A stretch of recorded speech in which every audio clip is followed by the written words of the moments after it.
the recording? Thank you. Good evening and welcome to the November 22nd meeting of the Cohasset Conservation Commission. I'm Chris McFarland, Chairman of the Commission. We'll be operating this meeting using a Zoom platform. At the start of each hearing, we'll elevate applicants to participate. Members of the public wishing to comment should write their name and address along with comment in the chat box to be read to the record. If you do not include your name and address, you will not be recognized. Present this evening on behalf of the Conservation Commission is the Town Conservation Agent, Charlotte Patel. I'll now take a roll call of commissioners. Please respond by repeating your name and saying present. Will Ashton, not present. Tom Bell. Tom Bell, present. Eric Eisenhower. Eric Eisenhower, present. Kathy Berrigan. Kathy Berrigan, present. Chris McIntyre. Chris McIntyre, present. Chris McFarland, present. Tonight we have a quorum of 5 commissioners. We'll be taking votes via roll call with each commissioner answering yay, nay, or abstain. Prior to our first hearing this evening, as many of you know, the meeting on November 17th had to be continued, or that particular meeting had to be ended, and hearings had to be continued because of a technical issue. Charlotte, if you would, could you please, all hearings were continued to tonight, but applicants have requested some continued later. So just in case anyone's here in the audience to listen to certain hearings, Charlotte will just read off the ones that have been continued until December the 1st. Sure. So yeah, we have 110 Jerusalem Road for stormwater permit 22-29 that has been continued to December 1st. RDA 22-27 for 31 Otis Avenue has been continued to December 1st. And that's along with the certificate of compliance for 31 Otis Ave with NOA 08-28 and stormwater permit 12-22. There's a correction on the agenda. NOI 22-35 for 99 Border Street was originally continued to December 15th, but they've just asked today if we can continue that to December 1st. And then last but not least, the show cause hearing for stormwater permit 20-25 and stormwater permit 21-34 for 256-258 North Main Street has been continued to December 1st. And then do you want me to read the December 15th ones just in case? No, that's fine, as long as people understand. Yeah, so those hearings from the 17th have been continued to December 1st. If there's any changes, we'll post it on the agenda for December 1st. Great, thank you, Charlotte. So our first hearing this evening is RDA 22-25 at 18 Dolan Lane. This was continued, as I said, from November 17th and previously from November 3rd.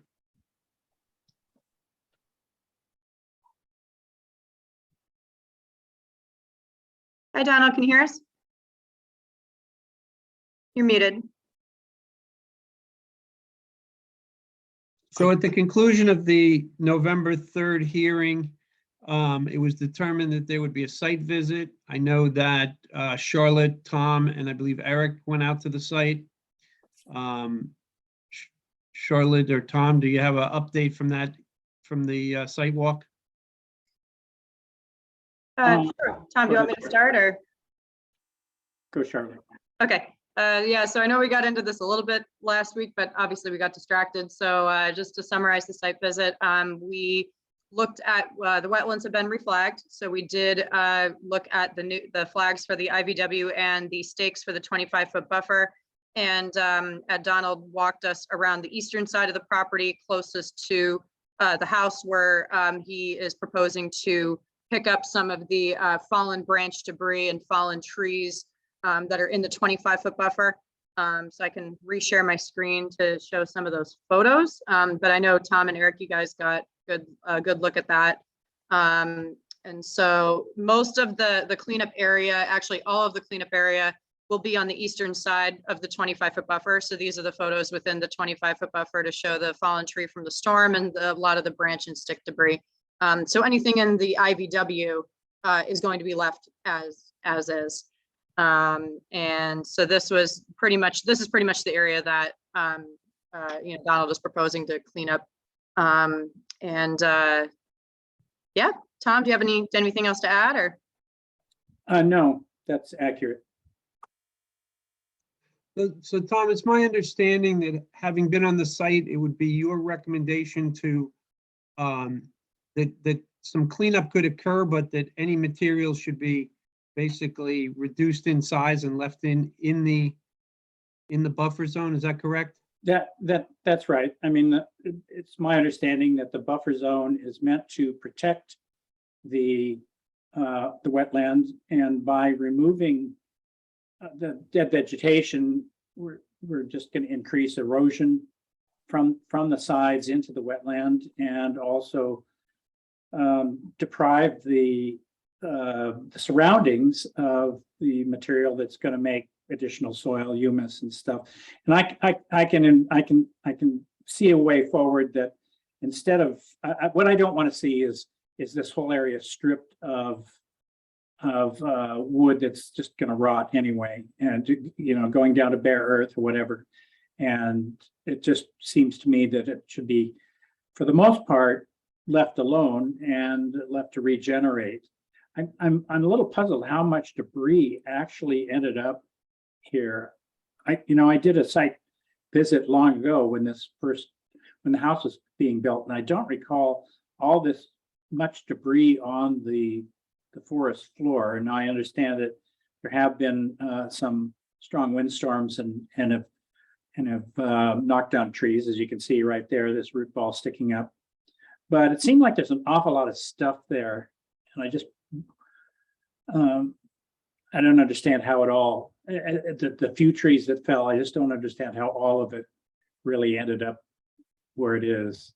But in any case, I feel fairly strongly that most of it should just be left in place. Reducing it in size is fine, but actually removing it, I don't think that's a good idea. Tom, when you say reduce in size, would running it through a chipper be acceptable to you? We see a lot of that. And stop right there, Charlotte. Go back a little bit to the tree that the National Grid cut down. Yeah, so I can see it, in a case like this that going out there and cutting them into 2 or 3 foot lengths and just flopping them on the forest floor and letting them rot would be acceptable. But the wholesale removal of all the branches and stuff that are actually going to serve as a nursery, if you will, for native plants to regenerate in that buffer zone, I just think it's a bad idea to be removing that. I can understand Mr. Stasko's interest in making it look a little less chaotic, and I agree with that. But I think he can accomplish that just by maybe just flattening everything and then letting whatever is going to grow there regenerate.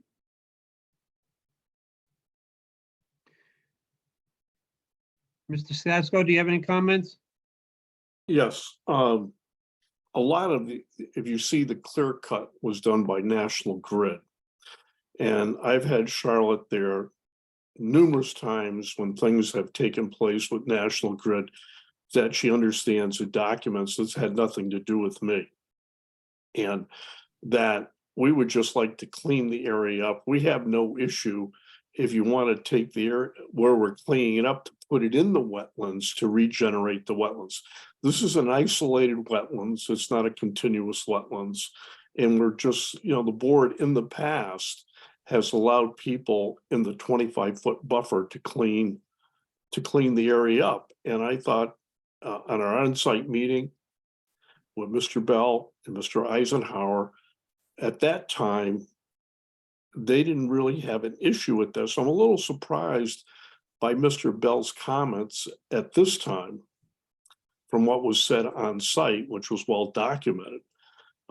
If you're asking me to clean up what's in the 25-foot buffer and put it into the wetlands, I have no issue with that. Yeah, that's not what I'm saying at all. Say again?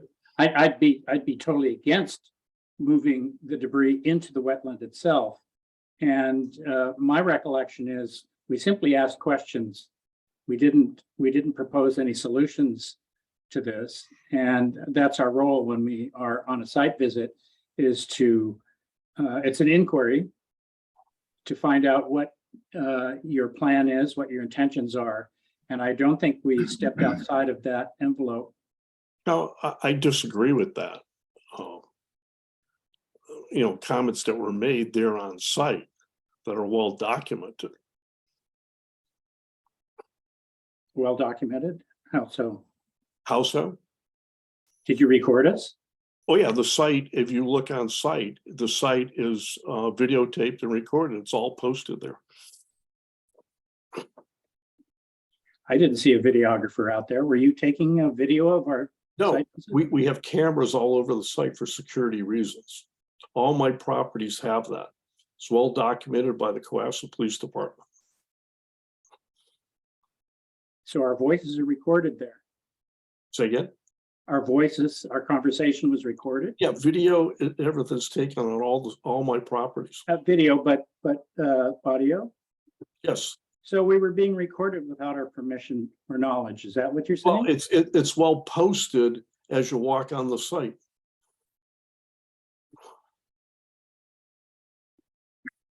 Well, that's disconcerting. I really. I think the point is that the site visit is not, that we're not meeting as a conservation commission during site visits, that we weren't all present. You didn't have a quorum, so it was No, they're really just reported. No, I understand that. You're not meeting as a quorum. You're meeting to review, to come back to a meeting and have a discussion. Eric, do you have anything to add? First of all, I missed the last meeting, so formally, I will not participate in this deliberation. Okay, In thank you. terms of adding comments as to what took place there, it was just a question and answer, all right? Trying to get down to the facts of the matter. I don't recollect any deliberation or any discussions related to a deliberation as to what's going to happen. I'll leave it at that, all right? Okay, thank you. Eric, I think you probably can comment, since the last meeting was actually, you didn't need to attend it because it was continued. Yeah, but I think Charlotte has a different feeling on that. Oh, Yeah, just to clarify, we technically started the hearing last Thursday.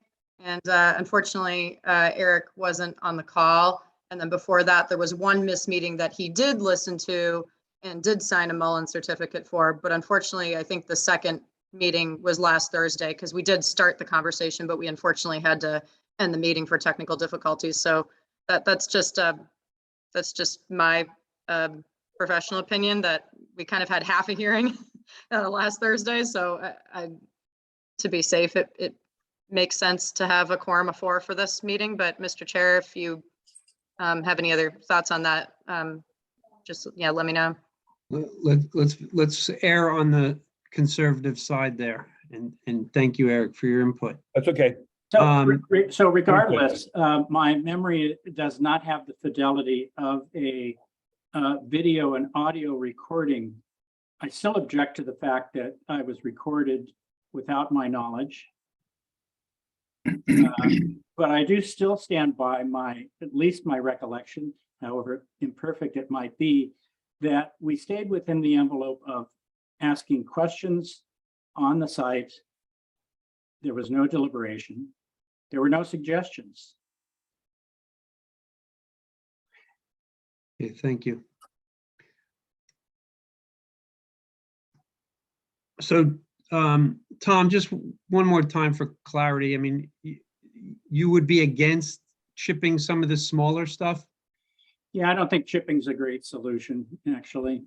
I think you Okay. just basically ought to leave it alone. And the concession I would make is to reduce some of the fresh stuff that was cut by National Grid down so that it lays flat instead of being bridged across various other blowdown and bedrock exposures. So basically, the picture I'm seeing in front of me is perfectly acceptable. Mhm. Would any of the commissioners be willing to consider leaving the branch debris in the 25-foot buffer, but maybe just stacking it somewhere? Because that would still serve as suitable wildlife habitat and breaking down, in terms of, ecosystem benefits, but maybe just putting it in one area in the 25-foot buffer?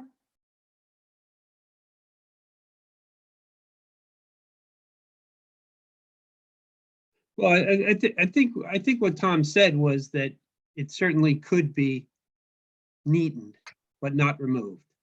Mhm.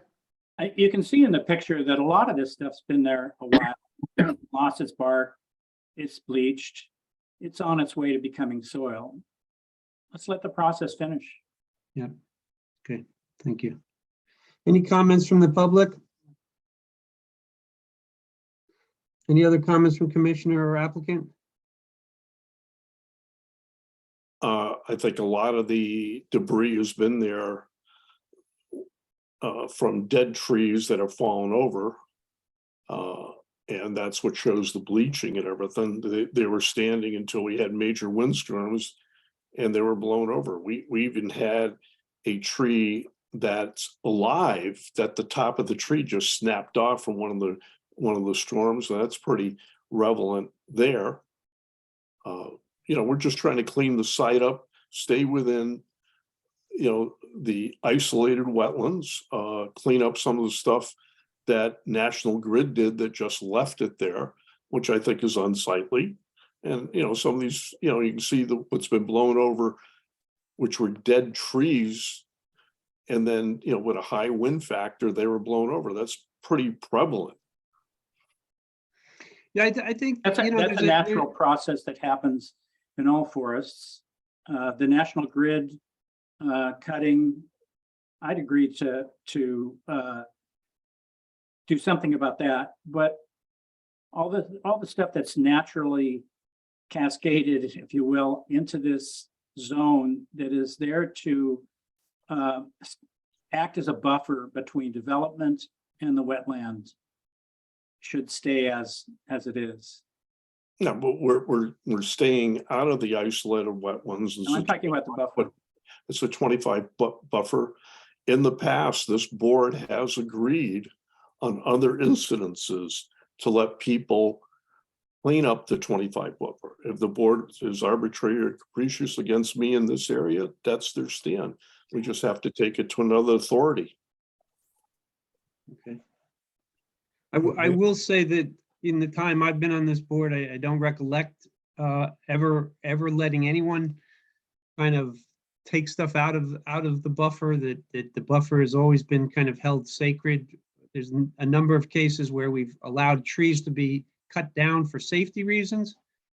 And with the actual understanding that in the buffer, the tree would remain in the buffer. So we'll make a motion, we'll move on from here and we'll see what happens. Having no more questions from the public or commissioners, I'm going to make a motion to close the public hearing. Excuse me. And to issue a what do I issue on this? If it's Well, it's either a positive or a negative determination. Negative meaning it does not need a notice of intent. right, Positive. okay. And is there a number that goes with a positive? Ooh, good question. I knew that was coming though. So it would kind of depend on if we want if a positive determination of, this activity needs a notice of intent to clean up the 25-foot buffer, that would be, I can pull the numbers up, but yeah, that would be if we want a notice of intent to be submitted, or maybe the amended notice of intent to the previously issued project to clean up the buffer zone. But if we wanted to issue a negative determination with specific conditions of what we allow or don't allow, that could also be an option. So, You- Mr. Chair, are you proposing a positive or a negative determination for a notice of intent? Well, I think what I've heard from the commission is that, and correct me if I'm wrong, certainly Tom's opinion and my opinion were that the material should stay in this area. I wouldn't recommend that it goes on to a notice of intent because I believe it would have the same outcome. Mm-hmm. So, I don't know how to move that forward then. I believe it would be a -3 determination if we don't, if you're not proposing to submit a notice of intent for this activity, but the approval or the -3 determination could have specific conditions of what's allowed and what's not allowed, and anything, that we want to clarify is okay under the RDA versus what would need a notice of intent, either an amended one or a new one. So if you were to issue a -3 determination, you could specify in the conditions what is allowed under the approval versus what is not allowed and what would need a notice of intent. Okay, so I make a motion to close the public hearing and issue a -3 determination with the condition that material that is within the wetland and in the buffer may be reduced in size, but should be left in the buffer and wetland. Reduced in size, but not chipped. Okay, thank you, Tom. Are you clarifying for the IBW? Because the RDA was just for the 25-foot buffer. And Donna, correct me if that's Okay, wrong. yeah, you're right. All right, so it's for the 25-foot buffer that the material can be reduced in size, not chipped, but needs to be left within the buffer. Do I have a second? Bergen, second. Having a motion and a second to issue a -3 determination with condition. We'll take a roll call vote. Tom Bell, Tom Bell, aye. Kathy Berrigan, Kathy Bergen, aye. Chris McIntyre, Chris McIntyre, aye. Chris McFarland, aye. That vote passes 4-0-0. Thank you, Mr. Stasko. You're welcome. Our next hearing this evening is stormwater permit 22-24 at 318 Forest Avenue. This was continued from November 17th and previously from November 3rd.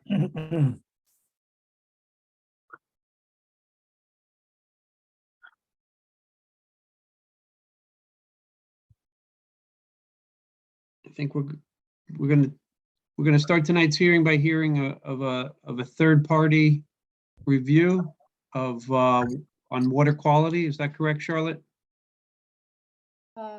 Yes, correct. Jim, can you, hi, Jim, can you hear us? Sorry, Excuse me, Charlotte. This is Eric. Am I also disqualified from this one? let me double check. Because So, this one didn't actually start, did it? no, this one didn't start at the last hearing, but we've had 1, 2, 3, 4 meetings since October 6th. And it looks like, unfortunately, Eric, I think you missed November 3rd and November 17th. Okay. Sorry about that. The 17th was the last. Wasn't the 17th? Well, actually, yeah, Alex, that's a good question. Would you be able to, if Mr. Eisenhower missed the November 17th hearing, but we didn't really have the hearing, we kind of just continued them? Does that not count? No testimony was taken, correct? Correct. No. Then it does not count. Okay, so yeah, sorry, Eric, you've attended the October 6th, October 20th. You missed the November 3rd hearing, but did you, I didn't receive your Mullen, but did you watch the recording for November 3rd? No. No? Oh, I'm sorry, then I think, Okay. That's all sorry, right. Eric. I'm gonna go have dinner. Okay. Okay. And Mr. Chair, we just have a comment in the audience. Do we want to proceed with the peer review first and then address comments from the audience after the peer review and commissioner comments? Yes, that would be preferable, please. Okay, thank you, John. We'll promote you when the time is right, when you have questions and comments. Charlotte. Sorry. Yep, you I promote forgot that? Jeff. Yep. Lots of people here. It's a party.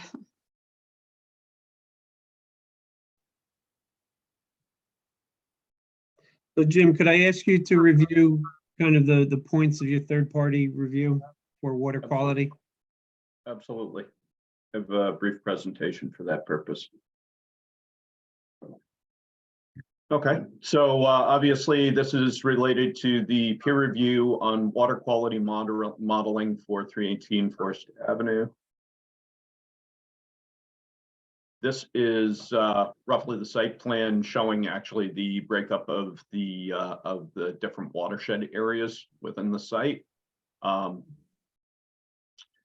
we focused purely on water quality and specifically for that on nitrogen loading and modeling.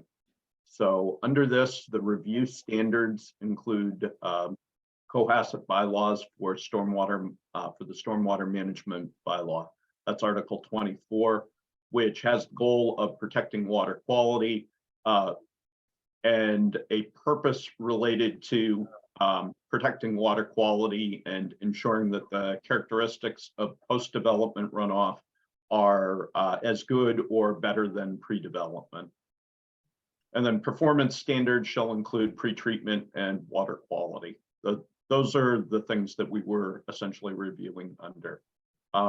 We are not reviewing public health related issues or land use issues. I know that that's been brought up a couple of times by the public, but that was not our charge here. It was just nitrogen and water quality related. Understood. These are materials that we reviewed, and we have a list of them that are in the peer review. Just put them in here for point of reference. Quick summary.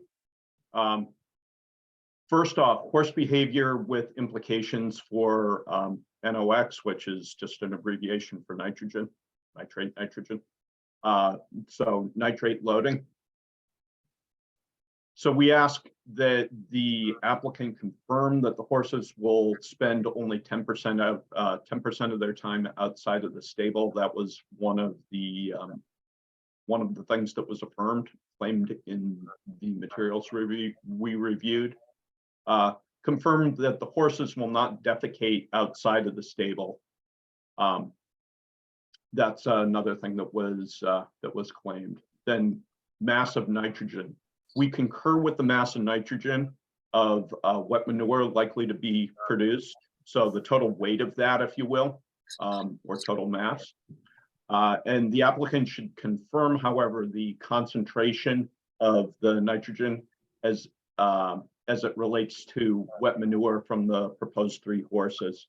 That was not included in the materials that we reviewed, and that's important for understanding the total amount of nitrogen that is expected to be coming from the site. Excuse me. Stable management plan, we generally concur with that, with the appropriateness of that management plan. We would ask that it be amended to provide for cover of the manure storage. That's important because when it rains, precipitation can get in there, cause leachate and runoff, and that obviously can carry manure and particularly the nitrates that we're concerned about. Nitrogen loading from the built structures. So there was a fair amount of information about that in the application materials. We just want to confirm that the current fertilizer application rate and clarify that the future plans for application of fertilizer, particularly nitrogen-based fertilizer, are accurate. So the way the application was written, it implied that there was currently fertilizer application that was going on out there that was putting down a certain amount of nitrogen per year, basically. We'd want to confirm that that's actually happening and that the future plans for fertilizer application would be consistent. That's really just because the applicant brought these things up.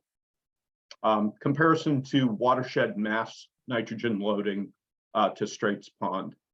So the addition of 3 horses represent approximately 0.75% change in the total nitrogen mass loading annually based on the following. So this assumes approximately 30 pounds of nitrogen per year from the 3 horses and an overall watershed loading of 4,000 pounds per year. So that information came from, the 30 pounds came from our calculation, and the 4,000 pounds per year comes from the Straits Watershed Organization. They publish that on their website. Loadings at this level are, and that is the 0.75%, are unlikely to be measurable in sampling or ecologically observable. We wouldn't expect any change in algal blooms or anything like that as a result of this new loading. If you went out there and did a sampling program, you're very unlikely to be able to detect the change as a result of this particular change in use. However, we understand that cumulative impacts are a concern for water quality, and those needed to be mitigated in accordance with Article 24, that's your stormwater ordinance. So what we would recommend in this particular case is to ensure that water quality remains good. We'd recommend applying a BMP-based standard that relies on the ongoing implementation of the proposed stable management plan with the aforementioned amendments, including that cover. That cover is pretty important. And that concludes our comments on the materials we reviewed. Thank you, Mr. Reardon. Commissioners, any questions? I have a question for our council. Some of the data that's been used is data that I generated. The nitrate loading for the Straits Pond Watershed Association was done by me. And so is it appropriate that I participate? Does that disqualify me from hearing the rest of this? This is a matter of, of public information that Straits Pond Watershed put on its website. And I was aware that one of the maps that I had made was used by one of the applicants' consultants, the first consultant who did the first loading, and but I wasn't aware that the overall loading for the watershed had been taken from data that I had generated, a model, Okay. a nitrate loading model I generated for the watershed. And do you think your preparation of that model would impact your ability to remain impartial in any way with this proceeding? I don't think so. No, I mean, I have looked at what Mr. Reardon has produced and what the original one was, and would concur that the proportion of nitrate leaving the property is virtually undetectable when looked at in the overall amount of nitrate that's being generated in the watershed. This is not a major source of nitrate, in other words, in my Okay. opinion. Well, I would recommend you just file a written disclosure of this issue. Okay. And upon submission of that, in my opinion, you do not have a conflict. So, Okay. Thank you. issue.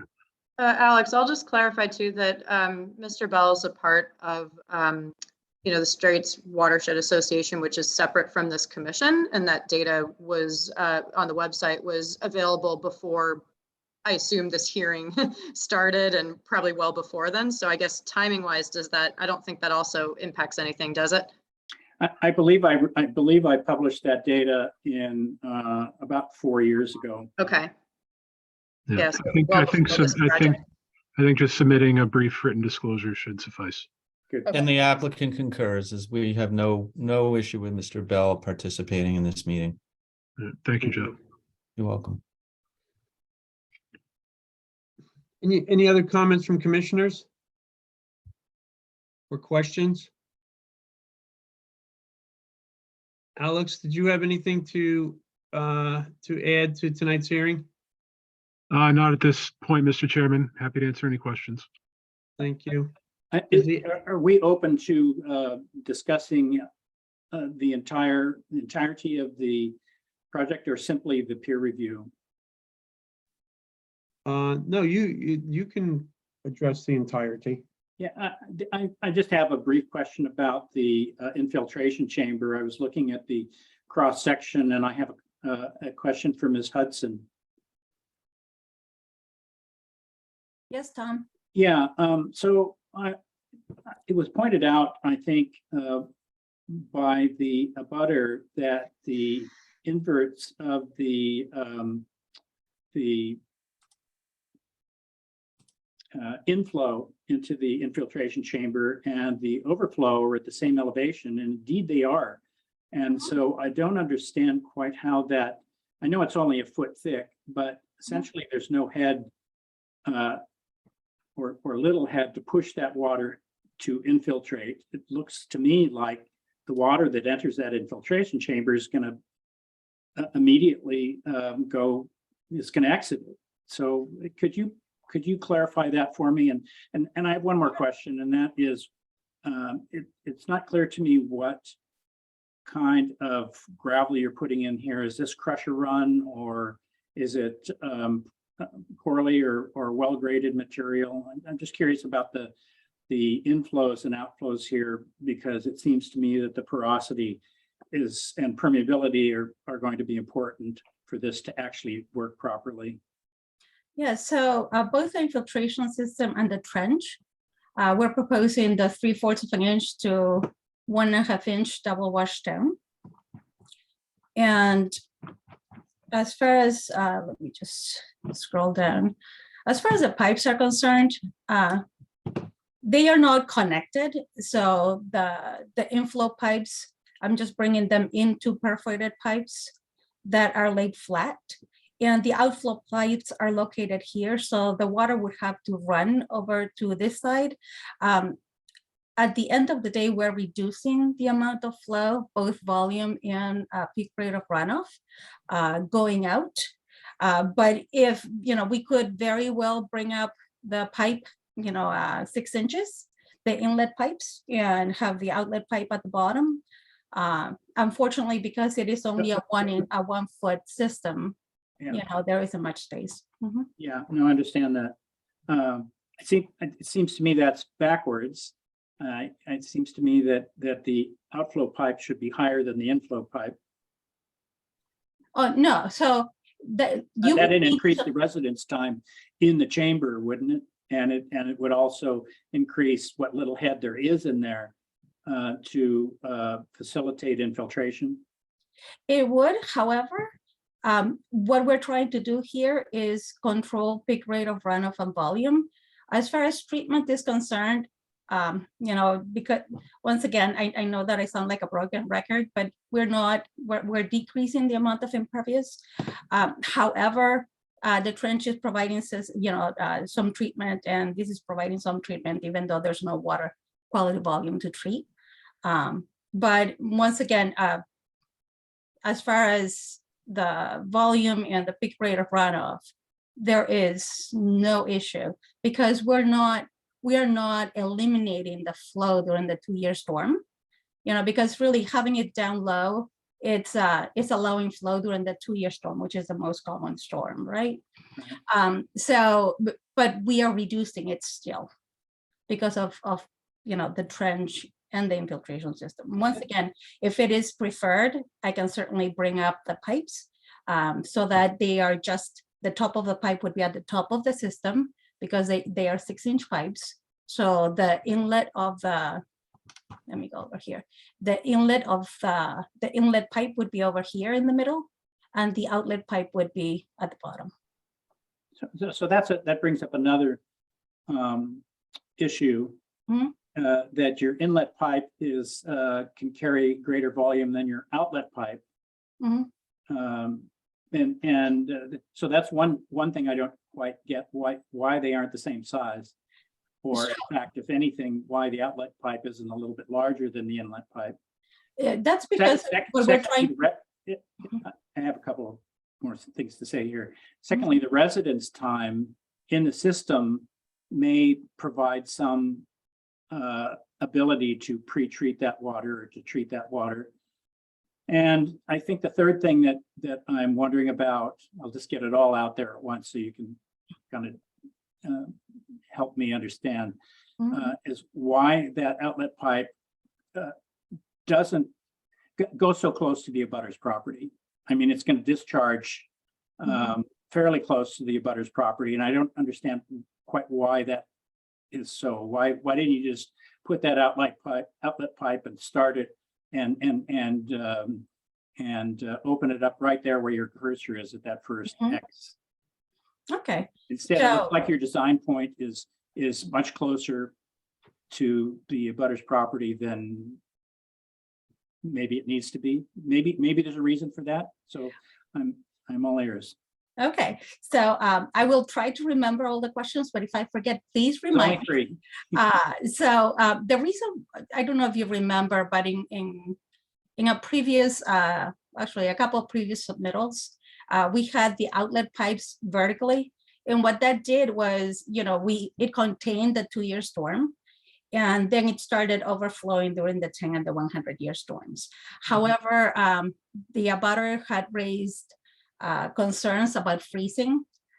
Freezing really should not be an issue because what we do is we do a 72-hour calculation for drawdown, and this drained within only a few hours. However, there was that concern that was brought in, and it was, what about during winter, blah, blah. So in order to appease that concern, we have this system. At the end of the day, we and once again, I do sound like a broken record, but a much smaller system would do the job. This large system is the result of us trying to address concerns that have been brought up, even though we don't think they're necessary. So as far as why the pipes are so much lower is because it's because of the elevation here at the bottom of the system. So you see how the bottom of the system is at elevation 78.3. So we had to bring the pipes to below elevation 78.3 so they would have a positive slope flowing out. So yeah, sure. That's it. And here we have it at 77. So I could bring it up a little bit. Once again, what we're trying to do here is minimize the disturbance by minimizing the grading. But if we bring 70, 78 maybe over here, or we bring 77 here, I might be able to bring the pipe over, but those are the only reasons why this is the way it is. And I'm sorry, I think you had another question, Tom, and I do not remember. Oh, let's see. Why is the pipe too long? You addressed that. Size of the pipe. Why is the inlet and outlet at the same elevation? I think you addressed that based on the potential for freezing. It's the residence time in your system that could make a difference here. Okay, so maybe not much of what. Oh, also the porosity. What what are you going to fill this with? I mean, are we talking about crusher run? Are we talking about well-graded material or poorly graded material? No, it's 3.5 to 1.5 inch double wash stone. Okay, just said crushed stone. Crushed stone is what I read someplace. And yes, I didn't see a spec, much more of a spec than that. Yeah, so the size is here. Oh, and now I remember your other question that I had forgotten. How come the outlet pipe was smaller? Yeah, right. That once again, the pipe is the outlet pipe is small to try to keep as much water in the system as possible. So instead of, it's kind of like having it vertical, but having it vertical would not allow the water to come out at all up until the whole thing fills up. So in this case, I have the smaller pipes because I am trying to retain as much water as possible.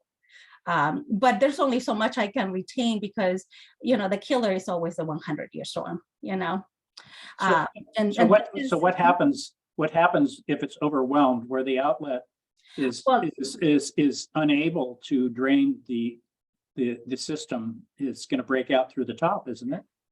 Well, no, that's the thing. You cannot allow it to Or break. back up? Yeah, you can't. So, and FYI, Tom, this is that note with the crash down. But no, the whole point of doing the modeling is not to allow the system to be overcome, during any of the storms, including the 100-year storm. So in this case, this outlet pipes are going to handle every flow, including the 100-year storm. Okay. Thank you. Of course, you're welcome. Any other comments from commissioners? Charlotte, you should, does the applicant have any other comments, or the applicant's lawyer? Thank you, Mr. Chair. I was thinking that it might be helpful for me to reserve my comments until after the public has had an opportunity to weigh in. Okay, If that's okay. that's fine. Thank you. Charlotte, would you promote the abutter whose hand is raised, please? Or, well, who's in the question and answer?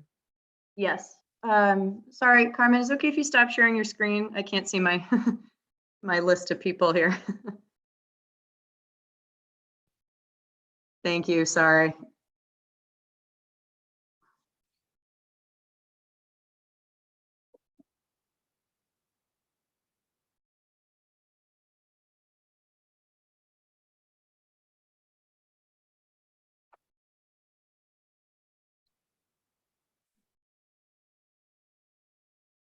Hi, John, can you hear us? You're muted.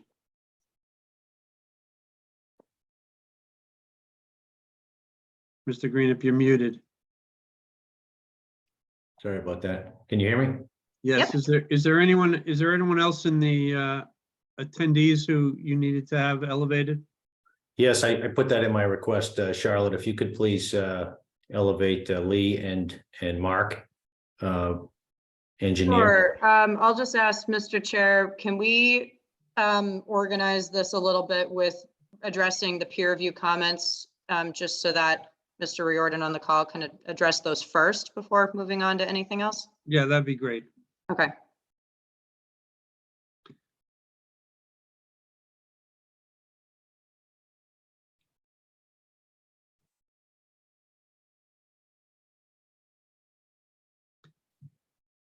So Mr. Greenup, Ms. Gilligan and Mr. Haley, if you could first respond to the third-party review, and then we can address any other issues you might still wish to discuss. Sure, I have pretty organized comments in response to the peer review. It weaves around a little, but it's primarily related to that, and I'll Okay. talk fast. Thank you all. Thank you to the peer reviewers too, for continuing to bear with us and help us walk through these important issues. As we noted in our letter, we're pretty taken aback by the limited scope and breadth of the peer review, which seems really only to fact check a memo that was prepared by the applicant well before the peer review parameters were even discussed at a hearing. We had no ability to take a look at that and make comments to it or even suggest what we thought should be the breadth. The peer review just doesn't seem at all consistent with the discussion that this commission had at the last hearing when we discussed the scope. Weston and Sampson doesn't appear to have been asked to even review the assumptions about site conditions that materially impact how and where water will flow, shallow groundwater, shallow rock, and a gradient that's taking stormwater straight to the abutter. And now that thread of the applicant's attempt to justify why mitigation is not necessary is continuing through the peer review process. Simply stated, there's just no doubt that there is runoff from the Bliss property to the Greenup property, even today under current conditions, as confirmed by plan contour maps and other stuff that the commission's been presented with so far. Despite its insufficient scope, we think the peer review does confirm that contaminants will flow to Straits Pond via the Greenup property as the design currently stands. 3 horses are proposed in a 16,000 square foot space underlain by ledge and exposed outcroppings, even at 10% time in the paddock, which we strongly challenge, as you know. A 0.75% increase in annual load of nitrogen is entering the pond by way of the Greenup's yard. As of right now, there's no effective treatment. Ms. Hudson just acknowledged that they are not looking to treat, they're just looking to control quantity. So this is poised to result in contaminants directed and discharged to the Greenup's property, possibly creating a nuisance, trespass, resulting in damage. We continue to advocate for an engineered solution to minimize these concerns. And despite suggesting that our engineer has ideas, we've not heard from the Bliss team at any point during this process. We think it's timely to have these discussions, and we trust the commission concurs. Again, even with the limited information coming from the peer review, we know there will be an increase in nitrogen load. There is a potential engineered solution that can redirect stormwater discharge away from the Greenup parcel and Straits Pond and offer a far more effective natural opportunity for treatment of the stormwater as well. As it stands now, the applicant continues to reject mitigation and treatment. The most recent system design, as Mr. Bell noted, made things worse for the Greenups and for Straits Pond with a design that won't allow for treatment and now proposes a point source discharge even closer to the Greenup parcel, although it does sound like Ms. Hudson thinks that can be changed somewhat. Mr. Haley can address that, as well as our remaining concerns about the need for additional contaminant analysis, which we don't understand why it's just nitrogen, and the continuing issue of a lack of actual data about site conditions relying on only a single test put. And I'd like to turn it over to Mark Haley, PE of Haley and Aldrich. Thank you. Good evening, Commission. Good evening, Mr. Chair. A couple of questions for the peer review, and we'll stick to that for right now. Is did Weston and Sampson see the drawing that was previously on the table? And if I can call you Jim, is that okay? Sure. Of course. Did you see the drawing that Carmen has proposed to as a BMP for this site? And did you review that at all? We did not review the stormwater BMP, and I don't believe we had that diagram either. It's possible that that was in there, but I don't think it was listed. We were asked to review nitrogen loading. Okay, and is there a reason why you only did nitrogen and didn't look at E. coli or pathogens? Because those are contaminants that will also be in the water. Yeah, because we're specifically asked to look at nitrogen loading. Only nitrogen. That's correct. Okay. So for the peer review, Mr. Chairman, that's sort of what I have, but I agree with Mr. Bell's comments relative to the system, which I brought up 2 meetings ago, that the outflow pipe should be at the top of this system and the inflow could be at the bottom so that you get more residence time within that system. Okay. Noted. I also do want to emphasize that 10% limitation. We believe that that flies contrary to anything we've learned about horsekeeping, and also contrary to some of the applicants' statements in prior hearings, talking about 4 hours a day, which also seem light. All of this data is based on an assumption of 10%. Mr. Chair, if I may, can I direct some of Lee's points to our town council as well to see if he has any follow-up comments to that, because we did forward the letter to town council. Yep, that'd be great.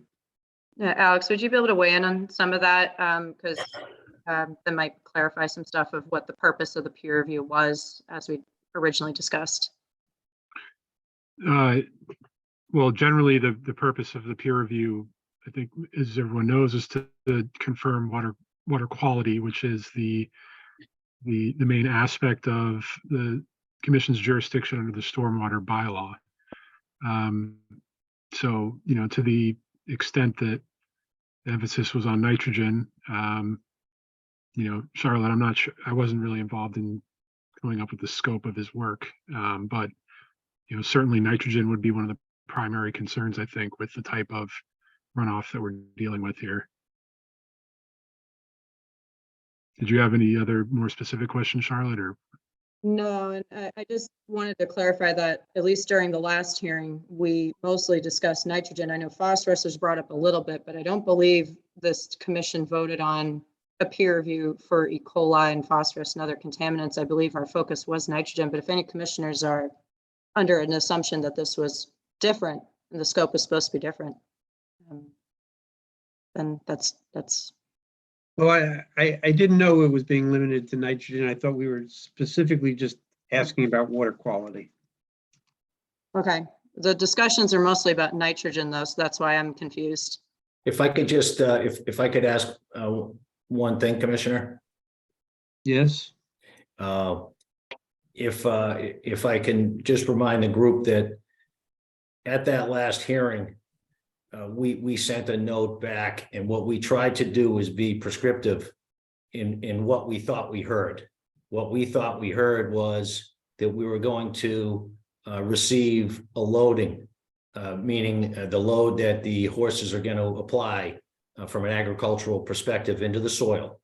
And then we thought that there was going to be a look at the ground conditions, the ledge, the peat, and the various subsurface conditions so that we could demonstrate that we could absorb that load. And then we thought that there was going to be a design by the applicant's engineer to mitigate for those two constraints. You have a load, and then you have the ability for the natural soil to take that load.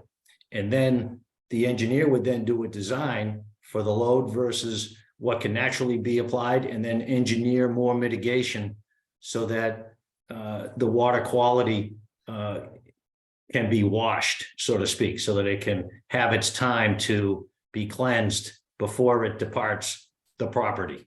And we put that in a memo. We thought, and we did hear back from Charlotte that it was quality first, and then that we were going to look at these other things that we suggested. So that's, I hope that there's not a surprise that we continue to look for that good design practice based on subsurface conditions and trying to mitigate the quality concerns that we believe are real.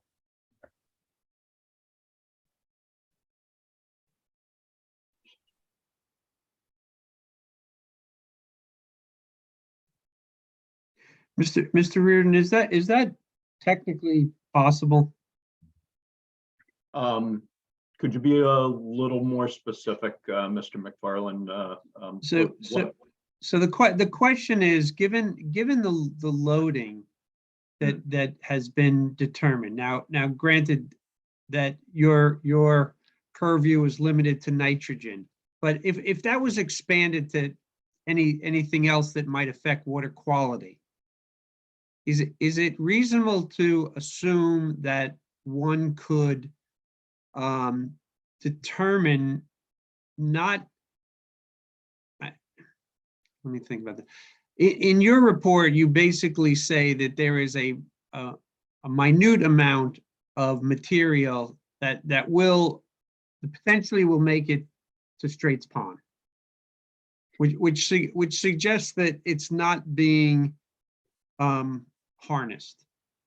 Is it possible to, assuming that the conditions don't mitigate what is going into the ground, is it possible to recommend a mitigation for that so that it doesn't make it to Straits Pond?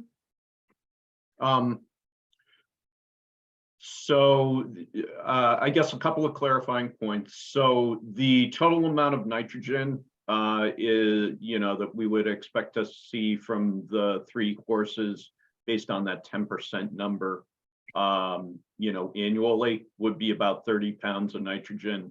I wouldn't necessarily, I know you used the word minute because you were talking about that as a percentage of overall loading, but I just wanted to clarify that when you look at it in comparison to the overall loading, yeah, it's pretty small. But 30 pounds itself, I don't know that I'd call that minute. I just that clarification. Thank you. Back to the question about can you mitigate the pollutants that are potentially coming off the site. There are a few different ways that you can go about doing that. And I would say the main things that you might be worried about in the case of horse manure are probably bacteria, viruses, nitrogen, and phosphorus. There are other things that would come up too, but they would be kind of secondary, like dissolved oxygen, BOD, things like that. But those are all kind of the result of the nutrients that come out of that. So can you mitigate those things? Yeah, you certainly can design a system to mitigate them. The question I would have is how much of any of that material actually gets past the A horizon of the soil and either into groundwater or gets washed away in runoff. And those things are very dependent on how the horses are managed. You know, what non-structural BMPs are used to clean up the manure or to contain the manure, so that rainwater, that it doesn't have exposure to runoff or rainwater. And then just how the site is contoured, because if the site is contoured in such a way that most of the water stays on site, or if there's, you know, vegetative buffer strips that are used or things like that to mitigate the pollutants that might be coming off the site.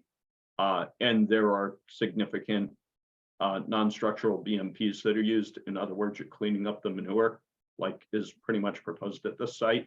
Then I would say the amount of pollutant, contaminant, whatever you want to call it, that might escape the site is probably pretty small. We could, you know, there's certainly ways to model that and figure it out.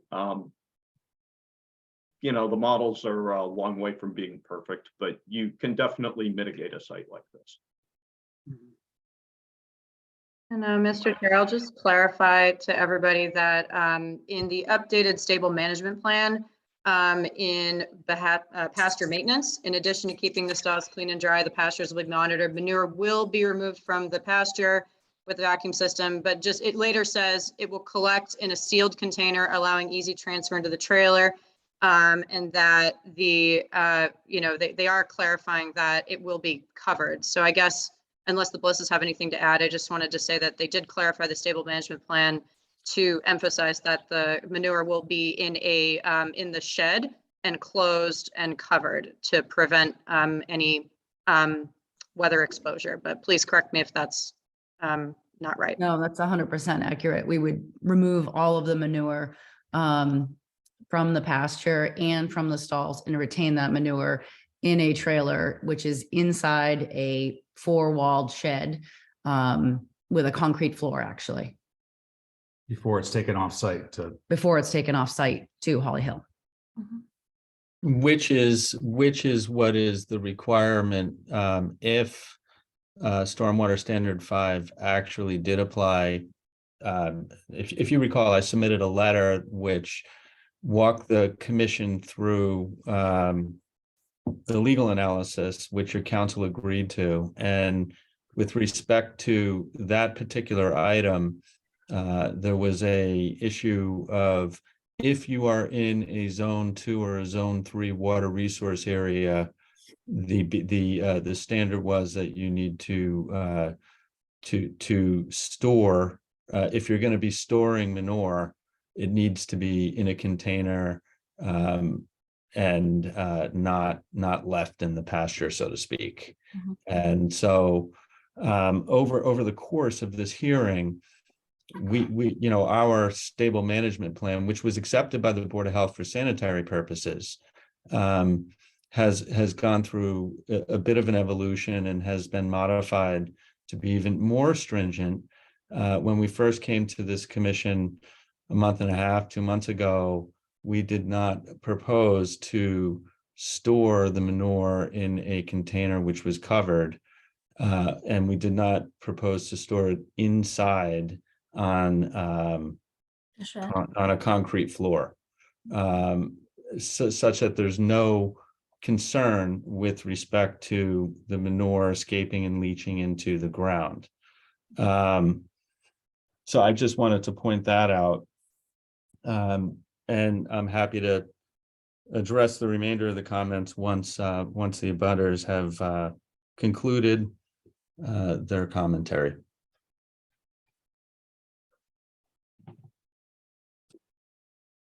Mr. Reardon, could I ask you to turn to the, I believe it's the third page of your report where you had the drainage. I'm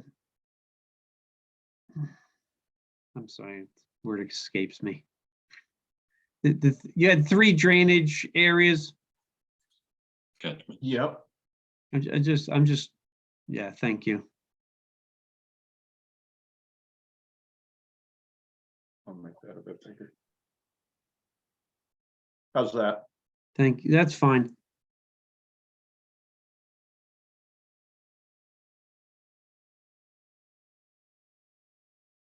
All right, thank you.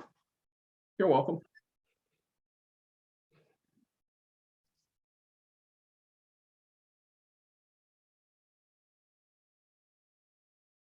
Do you want me to leave that up, Mr. McFarland, or should I pull it? back No, up? that's fine. I just wanted to understand it a little more. That's all. Okay. Mr. Haley, do you have a comment? See you raising your hand. Yes, please, Mr. Chairman. Yes. If I can address Mr. Royden and I agree with Jim that you can in fact mitigate what's coming off, which then meets the standard of the stormwater requirements in Cohasset that it needs to be equal to or less. And your analysis says that it's greater. And to compare it to everything that going into Straits Pond is really not the correct way to look at it, I don't think. It's the 30 pounds of nitrogen that are generating from this site that are going to the adjacent site. And I think what you're talking about is some BMPs that would allow vegetated swales to allow more residence time to in fact create the treatment that you're looking for. And I would suggest we might want to think about the grading of the paddock, that you could grade it to the east, so the flow is going to the east, which is more towards Forest Avenue, than going to the west, which is down the down slope. And that's where the issue comes in, Mr. Royden, is when you look at the contours and you look at where the rock outcrops are, everything is going to be flowing to the west. And that's a problem, because it's just going to take that material quickly off the site and into the adjacent properties, where I think the Blisses could in fact look at the grading with Carmen and get some water quality swales in that would bring more water and more residence time, and maybe even discharge it more towards the Forest Avenue side of the site as opposed to the Black Rock. And I think you'd get more treatment of the water quality that way. That makes sense to you, Jim, if you'd like to comment? Sure, through the chair. Yeah, please. Yeah, so, and let me take my hand down before I forget. So there isn't a specific BMP standard that as I understand it for this kind of use that the town has. There is a general narrative standard for protecting water quality. And I would say that the applicant presented that the horses might be out in the paddock 10% of the time, or that 10% of their 4 feces hours, might 4 end up out in hours. the paddock.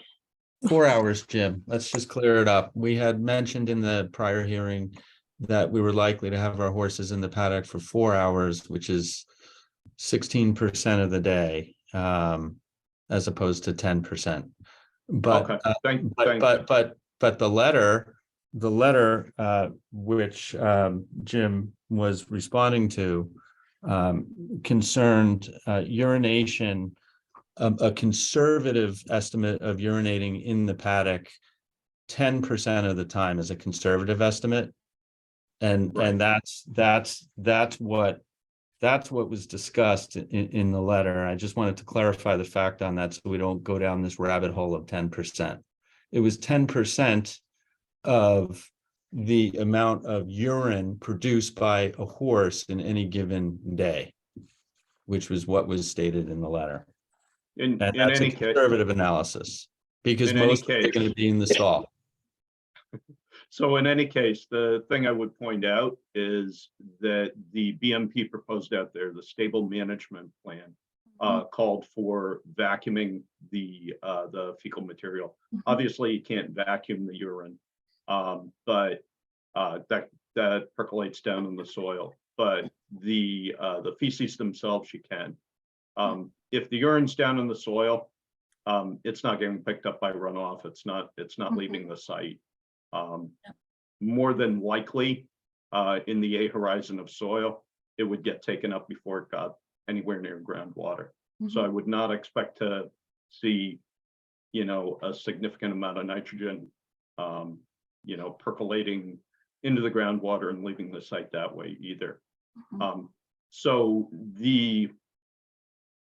that's what I would expect at that particular site. If you vacuum up the feces and all you're worried about is the urine, the net generation of nitrogen off that site would essentially be zero. That would leave the site. That said, yeah, sure, you could add BMPs and provide, some additional level of confidence that the water quality would be better, but you can do that for any site. And that's why in our memo, what we recommend is using the stable management plan as prescribed, just adding a cover to the manure storage, which I think has been discussed already. So that would be my clarification on that. Thank you.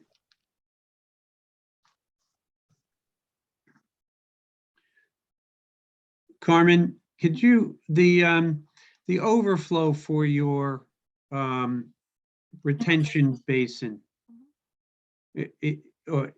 or treatment, but I don't know what you're referring to it as. As Mr. Bell suggested, potentially pulling that back, is that a possibility? Yeah, so I would have to regrade Yeah. just so that I could make the pipe shorter. Yep. So I could get to that elevation 77 closer to the system. Yeah. Does the shortening of the pipe change the function of the? No. No. And is there the possibility that the overflow could go to the east, as Mr. Haley has suggested? The only, unfortunately, right now, what we have to do is match pre and post conditions. So right now, existing conditions, the flow goes in the direction of that corner. Yes. And if I were to change it and send it to the street, right now, none of that flow goes to the street. So what I would be essentially doing is increase the flow to the street. Understood that, which is why I looked at that, the plan that Mr. Rubin showed, which is why I was asking that question. Okay. Yes. I think that by looking at the, this is a fate and transport sort of issue, but by looking so far afield of where that might go is mistaken. I think what we should be focused on is simply what crosses the property line, and not really be so concerned about whether it ends up in Straits Pond or down one of the town's storm drains and out onto Black Rock Beach, or perhaps even Straits Pond. I'm not quite sure where those storm drains on Forest go. I think they go to Black Rock Beach, but some of them may go to Straits Pond. So I think we should really be focused on just simply what leaves the property, and that's the issue. And in terms of that pipe, I mean, really, we're looking at a point source here. We're gathering all that material over an area and concentrating it to a single point. And unfortunately, that point is at the head of a swale that I've observed discharges not very far downhill. I'm not sure that it discharges on the Greenup property, but I know that it discharges across the street from it into a wetland. So anyway, I think really need to focus on just simply what's the quality of the water that leaves the site rather than where it's going. So if I may, one thing that I could do is what we can do is add larger stone, maybe 3-inch stone over the outlet pipes, just to simply mitigate the flow and spread it out. As far as treatment, you see the trenches so the entire trench system that I'm proposing and the infiltration system, they do provide treatment. However, unless we do like a rain garden or a bio retention area, there is no, I cannot tell you, oh, I could take this much credit for the removal of phosphorus or for the removal of nitrogen. Is there going to be treatment? Yes, but I cannot take credit for that. And like, for example, the bioswale, the last time I was like, sure, if it makes you feel good about this project, then let's do a bioswale. But in reality, no swale is really going, we cannot take credit for providing a swale because a swale is a method of conveyance. It's not a method of treatment. So I would have to do like a bioretention area, let's say. But for that, I need to have a soil thickness of 30 inches at least to get 30 to 50% of removal of nitrogen. And once again, really, if nitrogen were the issue, we can just simply reduce the amount of proposed fertilizer, or maybe not even fertilize the paddock and take care of it that way. So once there is treatment being provided, but I cannot certify, okay, this much amount of treatment is being provided for this, chemical. Because for trenches and infiltration basins, the only thing that I can take credit for really is TSS removal. And if I were to tell you something otherwise, I couldn't do that. But, that's why the Board of Health has all of these setbacks, 100 feet to wells, 100 feet to wetlands, 100 feet to other buildings. And as far as feces and urine is concerned, well, that's why we have the setbacks, so that when it rains, water will go over the soil, right? And it's the soil that provides the treatment. And if you think about it, how about all the other animals? How about dogs? We want our dogs to go outside, not inside, so I mean, I just don't know where this ends. Just, Sorry, go ahead. thank you, Charlotte. Sorry.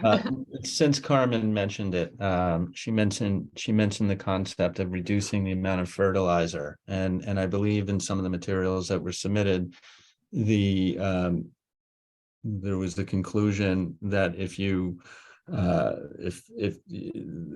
the nitrogen impact could be reduced from what it is presently, if you were to reduce the amount of lawn fertilizer to a maximum of 2 pounds per 1,000 square feet. And my client, again, that's a kind of, if you think about it, it might not be technically, in a sense, technically treatment, but if that's something that the commission would appreciate and accept, we would be happy to agree to do that. Just as we've been happy to agree to over-design the engineering of this site. And, as far as treatment, let's not forget, pasture management is treatment, to Jim's point, right? It's probably the biggest, between reducing the amount of fertilizer on this site and maintaining the site in a good and orderly condition by vacuuming the feces and collecting it and storing it in an area where it won't leach. That's a form of treatment. So, we're happy to reduce the amount to commit to reducing the fertilizer to 2 pounds per 1,000 square feet. But to Carmen's point, where is this going to end? So that's, I think, I just wanted to jump in and be clear with the commission. We'll do it.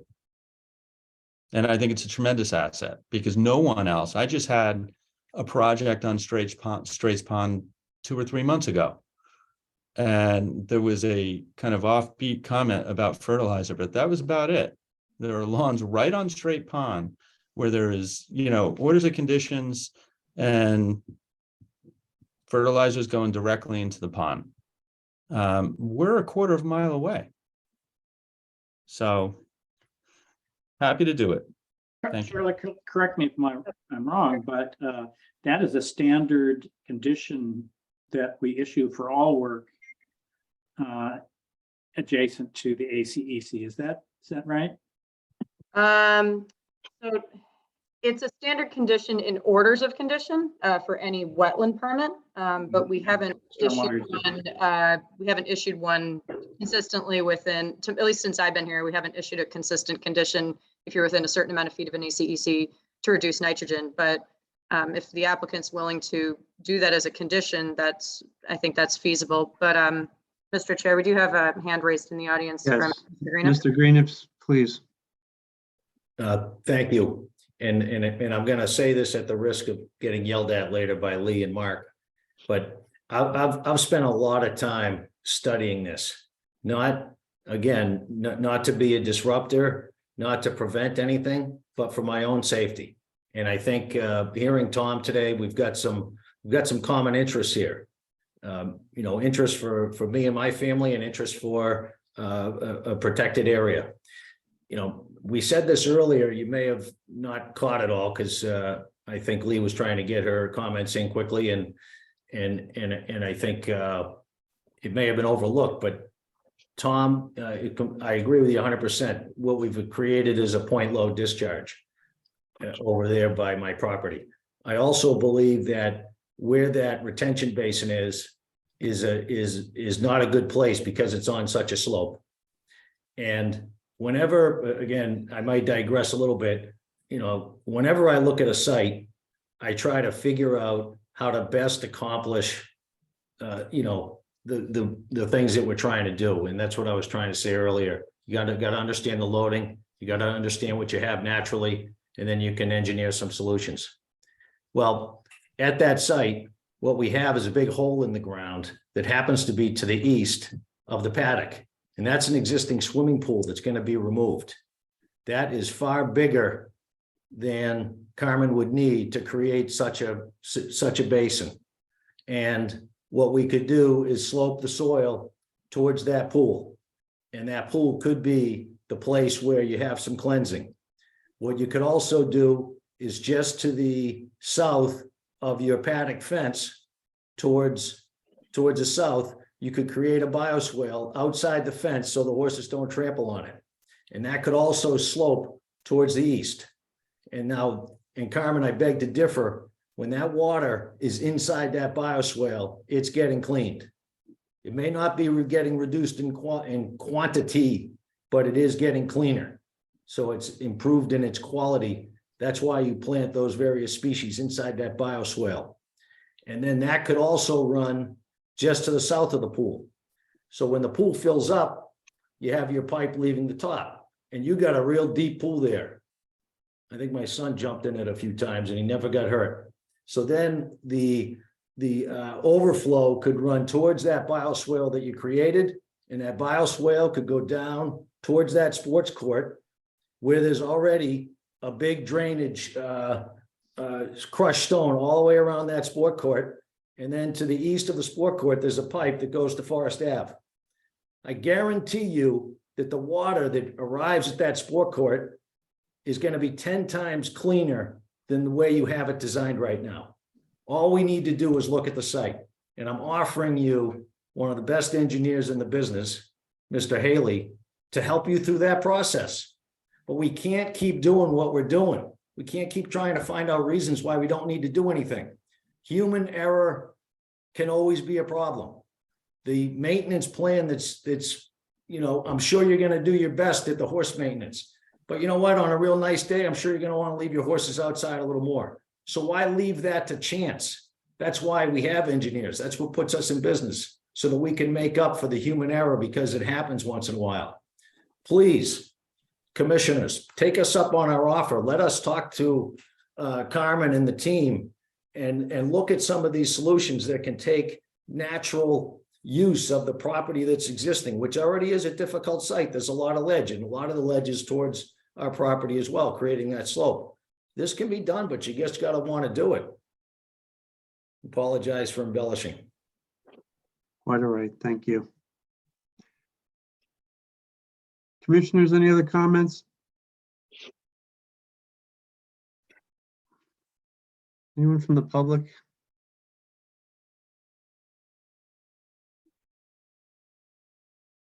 I'd just like to say one thing, as the applicant, I want us to back up a little, and reflect a little bit about the process by which we have engaged, securing this application and these forces on this property. I feel that we have done a tremendous amount of work, to address, through the Board of Health, through the Conservation Commission, all of the issues that have surfaced. We have spent tens of thousands of dollars redesigning. We have accommodated changes to our plan. And every single time this surfaces, a new issue surfaces, it gets kicked down the can. We have to go down a path. This keeps happening over and over and over again. And I feel very confident that we're being treated differently than any other horse application that has been granted in this town. I've met all of the standards by virtue of the Board of Health. We have a stormwater permit hearing that we are in front of. We have accommodated with scientists, with re-engineering. We have gone above and beyond to allow for site visits and review after review. And at this point, I feel as though we are being held to a different standard with respect to this application. And I understand and appreciate that this commission must hear from abutters, but I think, at this point, it's an applicant's process, and we've done a lot of work to get us to this point today. And I feel like really confident that we've done exactly what has been asked of us each and every week. And I feel confident that we're meeting all of the standards. And to Kelly's point, this board admonished the abutters for submitting a late submittal about a month ago. And they promised, they guaranteed it wouldn't happen again. And it happened yesterday at 3:00, 152 pages. No. That's what it was. It was a 2-page letter with a 150-page attachment. Okay. And so if this board is going to deny this permit, and to Kelly's point, here we are sitting and I'm looking at a screen which has the abutters on it, promoted into the conversation as if they're an applicant. And we've been kind and have allowed that, it's not our call, but we haven't really pushed back on it. And Well, Mr. DeLisi, if direct abutters have concerns over any they project, should we be can heard. let them on. Absolutely. So, I agree, but understood. if the commission's going to deny this application, it has to fashion a denial that's consistent with the regulations, which is how and in what manner have we not met the requirements of the bylaw? Understood. And the bylaw and the rules and regulations have standards, and Carmen has met those standards as far as she could tell, and we've gone above and beyond all of it. So if we haven't met a requirement of this commission, would you please tell us which requirement we have not met? What black letter requirement in your regulation have we not met? That's what we need to know. Understood. Thank you.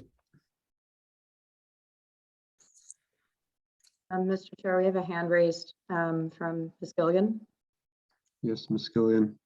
Thank you. A little whiplash. I had a comment 2 minutes ago, another comment now, but I'm going to say right now, you don't have a plan before you that reflects the current situation proposed by the applicant. And we're going to ask that certainly be submitted for our review before the commission votes on anything here. Carmine, is there a new plan tonight? Is there a new plan since November 3rd? No, you have the last plan was presented 2 hearings ago. November You've, 3rd? you've made changes tonight. You're proposing changes tonight. No, I have not. I'm not proposing any changes tonight. I think as a result of a lot of Mr. Bell's commentary, changes were discussed. Oh, as far as the length of the pipe, those could be conditions of approval. I haven't presented a revised plan now since 2 hearings ago. Well, we'd certainly want to eyeball the revised plan before the commission voted. That is obviously, and I'm sorry, I shouldn't be answering directly. That's quite all right.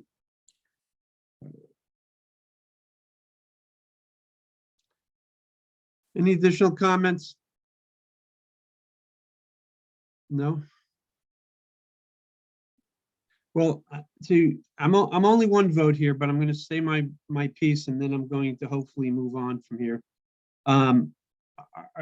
Mr. Reardon presented to us some information, mostly revolving around nitrogen, because it was the urine that was of greatest concern. The stable management plan, we have to, even though Mr. Greenup suggests that human error comes into play, we can't base all our decisions on human error. So we are actually mostly concerned about urine. The animals are actually spending, per the management plan, they're spending 4 hours a day outside, 16.6% of their time, and potentially urinating 10% of their load in the paddock, which Mr. Reardon said would most likely be handled in the A layer. The concern that Mr. Bell had was that the discharge could be pulled away from the corner a little bit. In the grading, it could actually be contained a little bit so that it has an opportunity not to just run down the hill, but to actually be slowed by a series of earth forms or something like that. Something very minor could slow it down. A few ripples in the landscape, or as Mr. Reardon said, a small vegetative buffer. So, I mean, this is the information we certainly have heard. The abutter, the opportunity to redirect the collected water towards the front of the house is not an option, because it's going to change the other portion of the stormwater bylaw, which says that we can't increase rates. So in fact, it has to be managed on the back, on the west, is that north side, the north side of the property. So, I mean, I think the information's here before us. I think we, as commissioners, should all think about it a minute, and I think we should take a vote on this project.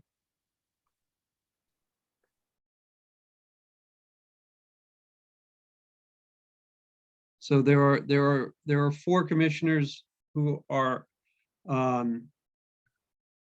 who can vote tonight.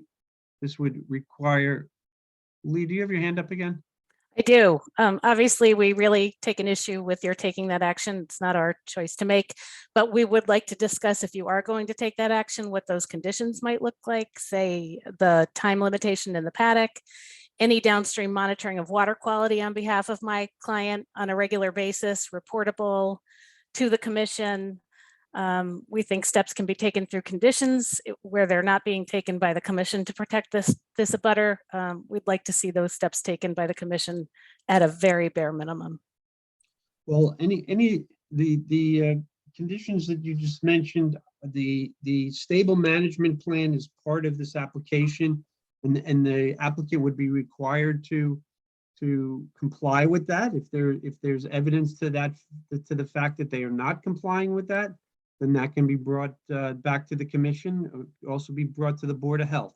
As far as any kind of monitoring is concerned, that would be with the Board of Health. all of the math that you have suggests it's limited by how much time those horses are going to spend in that paddock. And you're not Absolutely. going to put a Absolutely. condition about how much time those horses are going to spend in that paddock. No, you're not understanding what I'm saying. There is a stable management plan which says how much time the horses will be outside. As part of this application, that stable management plan becomes a condition. So if the stable management plan says 4 hours a day, then that's as much time as those horses can stay out a day. That And the is a- applicant that is- confirm that for us? May I ask that? Pardon me? Mr. Chair, may I ask that the applicant confirm where in the stable management plan that limitation is set forth? Mr. DeLisi, do you have that information? Because you referenced it earlier. No, it was I- in one of the hearings we spoke. Yeah, it was committed. It was, the question was to Kelly and I think, Sorry. I think 2 hearings ago, and she indicated that her intention is approximately 4 hours a day that they would be in the paddock. And the paddock has 2 areas, I might add. There's a front paddock and a back paddock, and there's a gate in Correct. between. Mhm. So, that's all variable. That back paddock will maintain its grass today. It will be grass tomorrow. And so the purpose of them only being outside for 4 hours is because they can't, so that they don't overeat. I know there's been discussion about the quality of life in a horse and how much paddock time is spent. My horses spend 4 hours outside because they're overeaters, and so they come in. So if it's not in the management plan, we'd like to make that a condition of the permit. That they would not be out for more than 4 in the grass paddock for more than 4 hours a day. Grass paddock, it's fine. We'll agree to that. Mr. Chair, sorry to interrupt, but we do have Mr. Greenup's hand raised, but also I just had a quick question to our town council. Is that feasible to issue a condition on limiting the use of horses in the stable? I just want to make sure that that's something that's within our parameters to address water quality, or if that might be overstepping our boundaries here. No, and especially if the applicants are not objecting to it. Absolutely. Okay, and then Mr. Chair, Mr. Greenup has his hand raised. Yes, Mr. Greenup. Hi, thank you again, and I know I apologize, I know you're getting ready to vote, but I did want to, just make the point that Mr. Bell stated earlier, Mr. Haley has confirmed with me that, that pipe that is currently in that particular system is a point load discharge, which does bring a higher level of standard and it basically violates the current regulations. And the plan that I laid out in concept, okay, and I know we're all shaking our head, I guarantee you is less money than the plan you're coming up with right now. This is not an expense. This is a savings. And I'll tell you, the way you're dumping the water right now, I'm trying to protect you from yourself in terms of the way it's being dumped right now, because it's going to be a problem. The water cannot be cleaned in those rainstorms. I've said that from day one. I have not tried to get you to do new stuff. I've been trying to get you to just understand the engineering of the site that we're on. And there's a solution that can be implemented. And again, I beg the commission to have the engineer for the applicant look at what I described and run some calculations and use Weston and Sampson or another person who in agriculture who can look at that quality being absorbed inside before it eventually gets discharged. Even if it comes back, it's going to go all the way down a swale and back another swale. It's like a marble going down a chute in a ladder. The longer it's exposed, the more sun it gets, and the longer it's running down something, the more it gets cleaned. It's just good engineering. Mr. Greenup, we hear you loud and clear. The applicant has said to us that they cannot bring the water to the Forest Avenue side because of the volume of discharge, which is one of the other concerns of a stormwater permit. We have no reason to. I mean, it's a big area. The paddock area is a large area. The the discharge area towards Forest Avenue is a much smaller area. I have to assume that Carmen's looked at this carefully and realizes that you can't take all that water and bring it towards Forest Avenue. It just doesn't meet the guidelines. I have a question for our council. To Mr. Greenup's point, does the fact that this will be a point discharge change anything for us in our deliberation? No, that's really more of an engineering question, I think, Tom. Yeah. Yeah, I would leave it to the engineers. Yeah.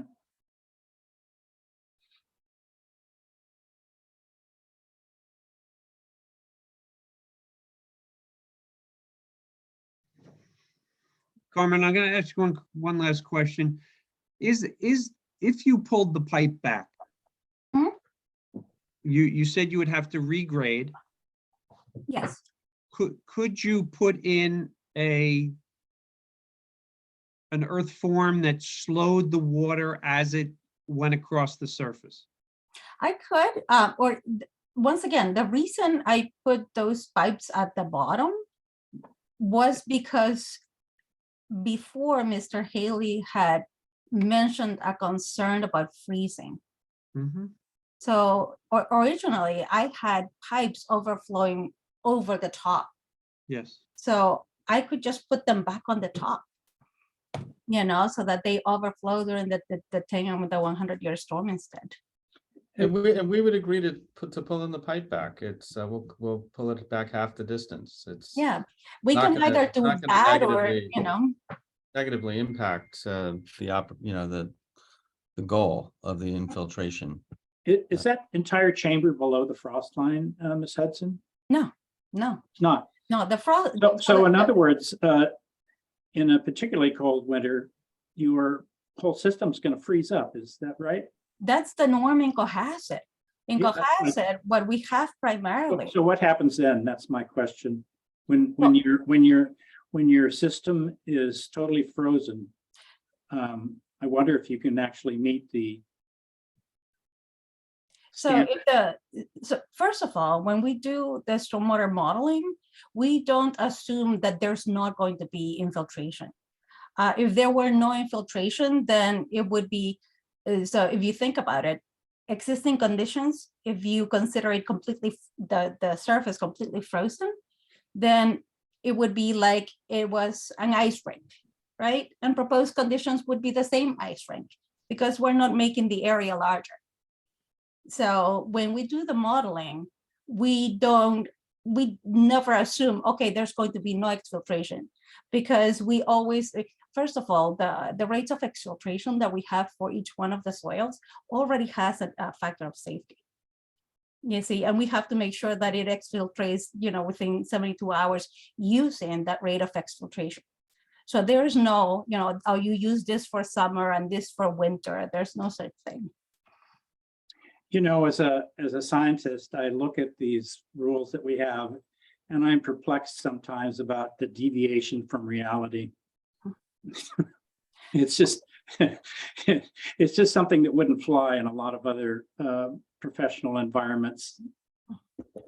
Once again, we have. That's an editorial. Maybe that should be scrapped from the record, but really, it just kind of perplexes me that wouldn't be a consideration. Carmen, do we have to worry about a rain? I'm a little confused about this. Do we have to worry about a rain event in the circumstance where it's a freezing condition? Like, isn't that something that's not likely to occur, or how does the modeling take that into account? The modeling does not take that into account. We don't take, once again, there's no different model for every, for winter, for summers, for spring. We just have one model.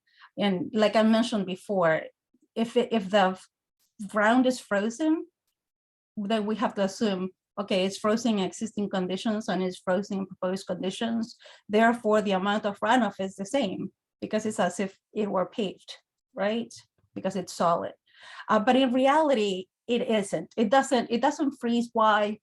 if you think about it, like most septic systems, right, are really shallow to the ground surface. They are not, 4 feet below the ground on the norm. And they don't freeze. Of course, you take a shower and in the middle of winter and it goes in there. And the reality is that having the water there, it actually prevents it from freezing. But modeling, and once again, we have standards that we have to meet, which we have met. And we have the parameters. We are providing treatment, but it's not quantifiable. And there's nothing here that would allow me to quantify something. So we could, I probably should stop now because I think I answered the question. Yeah. Thank you. Ms. Gilligan, do you have another comment? I'm going to defer to Mark because I think he's picking up the thread on the technical issues that are being raised here, furthering to emphasize why we had hoped to have a peer review of the system, the design of the system. Yeah, I'd like, if I can, Mr. Chairman, I'd like to just comment on Carmen, and it gets back to what Tom was raising also. If the outlet pipe, Carmen, was raised to the top, you said you had to run it all the way down the slope to get to the elevation you want. But if you raise that pipe up, then you can bring it back and do what the chairman is asking, to have some, I'll call it an earthen swale that'll interrupt that water as it's overflowing this system and capturing it and slowing it down before it runs off to the west. I think it's something to consider, to comment in your design. Thank you. Thank you. I think we're accumulating enough conditions. So conditioning this is going to be really complex. This has been a complex case from the start. And I'm just trying to, in my own mind, formulate how we might condition this so that it all works out. Well, I only see 3 conditions. If we take Mr. Haley's advice of raising the pipe, your advice of pulling the pipe back, and my comment for putting in an earthen berm or dike to slow the water from running down, along with, and the condition that the animals won't be outside more than 4 hours a day. I think we would have it covered. I think there's one more, and that would be to control the nitrate that they can control, which is basically they're fertilizing their lawns. Okay. Right, so the conditions that I'm kind of summarizing here, and please correct me if I'm wrong, would be to revise the stable management plan to include the limit to the horses in the outside paddock up to 4 hours a day, and to reduce the proposed use of fertilizer to 2 pounds per 1,000 square feet. So that's one condition. And then the other, I would also interject that should be a time release fertilizer, okay, malagranite or something along those lines. right, okay. Coop poop or whatever, just something that's going to be a slow release nitrate fertilizer. Okay. And then the other conditions were to, I just want to make sure I get the technical specific language in the conditions, but it sounds like we want the pipe to be pushed back half the distance, it sounds like, but I don't know how many square feet that, or linear feet that would be. And then to create, to raise the pipe, I guess, to a specific elevation, I guess, and then to put the earthen swale or berm around or underneath that raised pipe. Does that sound correct? I just want to make sure we have all the technical. The invert for the pipe should be, since it's all above the frost line. Yeah. Might as well put the invert pipe at the top. There's no reason not to. Yes. I mean, if this were below the frost line, then I could understand that, but they're above the frost line. So it doesn't really make any sense to me to require that it be at the bottom of this chamber rather than the top. That'll increase the residents' time in the infiltration chamber and hopefully add for some treatment. Not a lot because it's oxygenated, and of course that area is not going to necessarily be treated in an oxygenated environment. And Mr. Bell is, if I can interrupt, is by raising it to the top of the bed, it'll allow you to bring the pipe even further back into the Yes. site because the elevation is higher. Right. Which is what, and then that's what I was saying, Mr. Chairman, then you can build your earth and swale up more towards the system itself. Good point.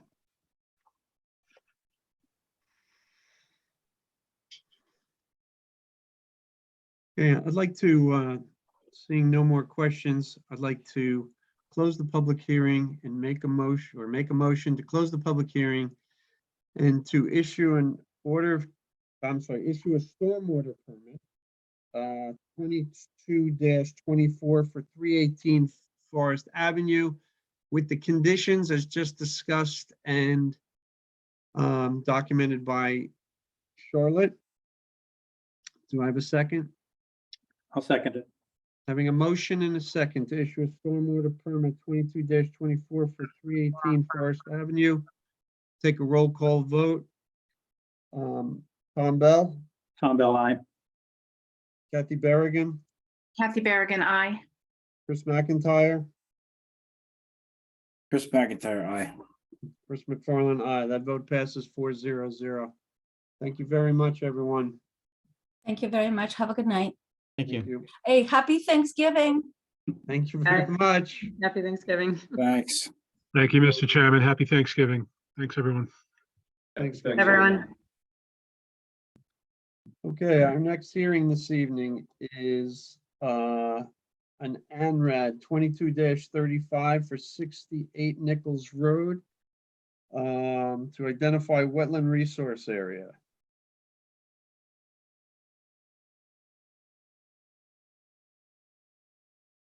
Good evening.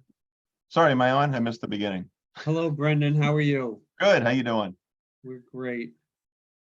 Now, no horses on this one. Good. I have M&Ms. Sorry, I can't share them. If I could share the screen, I will pull up the plan for the, sorry, for the record, Brendan Sullivan with Merrill Associates, Merrill Incorporated, we're Merrill Engineers, that's what we are. Representing Steve Brand, the applicant, owner of 68 Nichols Road.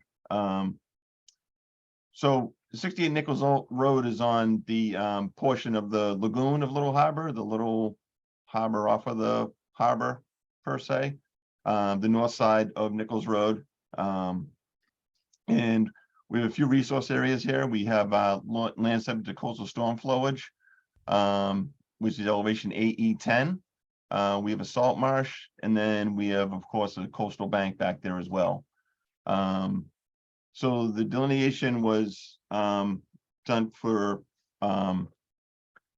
using the policy number 92-1 with regards to the coastal bank in the areas where it qualified for that, which is the most restrictive of the resource areas.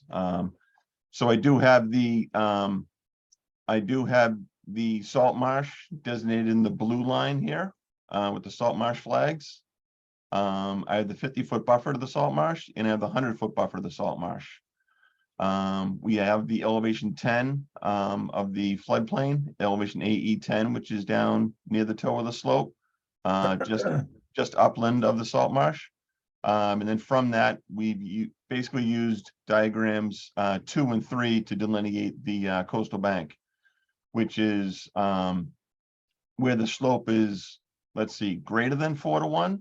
The coastal bank is at the floodplain. Where it's less than 4-to-1, you go to the top of the slope until you get greater than 4-to-1 slope, and then that's where the bank occurs. So it kind of jumps a little bit in the rear yard, the rear property. Lots of ledge outcrops, some steep slopes, some not so steep slopes. But so I have the coastal bank, the top of the bank, starting on the abutting property on the west side over here, and it kind of jumps up to where the stairs come down to the backyard. Then it jumps down to basically the top of this exposed ledge, the top of these stairs, There's a lawn sitting area here, which is a slope of probably between 5 and 7 to 1.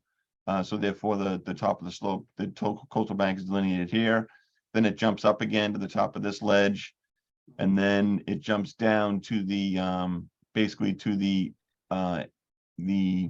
floodplain elevation 10, down along here, and jumps up a little bit over here on the easterly side, and then off property there. And so I have designated in red is the 50-foot buffer as it jumps, and I have the 100-foot buffer as well for the coastal bank. And I think that's about it. Charlotte, who put this hearing after the last one? I'm sorry. Sorry, Brendan. Sorry to That's everyone in the that's audience. That's okay. Boy, it's got to be the most complex buffer diagram I've seen since I've been on the commission.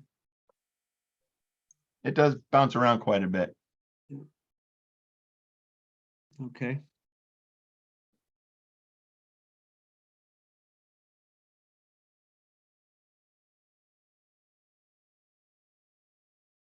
So just for my own understanding, it has to do with the slope of the bank. It's just that's what you're talking about. Yes, so the if I can get, I got you people in the way here, but so basically these two figures were used. So in this condition here, figure 3, where the top of the bank, so this line here is the floodplain elevation. So floodplain elevation 10. If this slope is if the slope is greater than 10 to 1, 10, 15, 20 to 1, there's no bank at all. If it's between 10 and 4 to 1, then the bank goes up to the floodplain elevation. Once the slope becomes greater than 4 to 1, a 3 to 1, 2 to 1, then you jump up to this figure here, figure 2, which you keep on going up the slope until you get a slope where it's less than 4 to 1.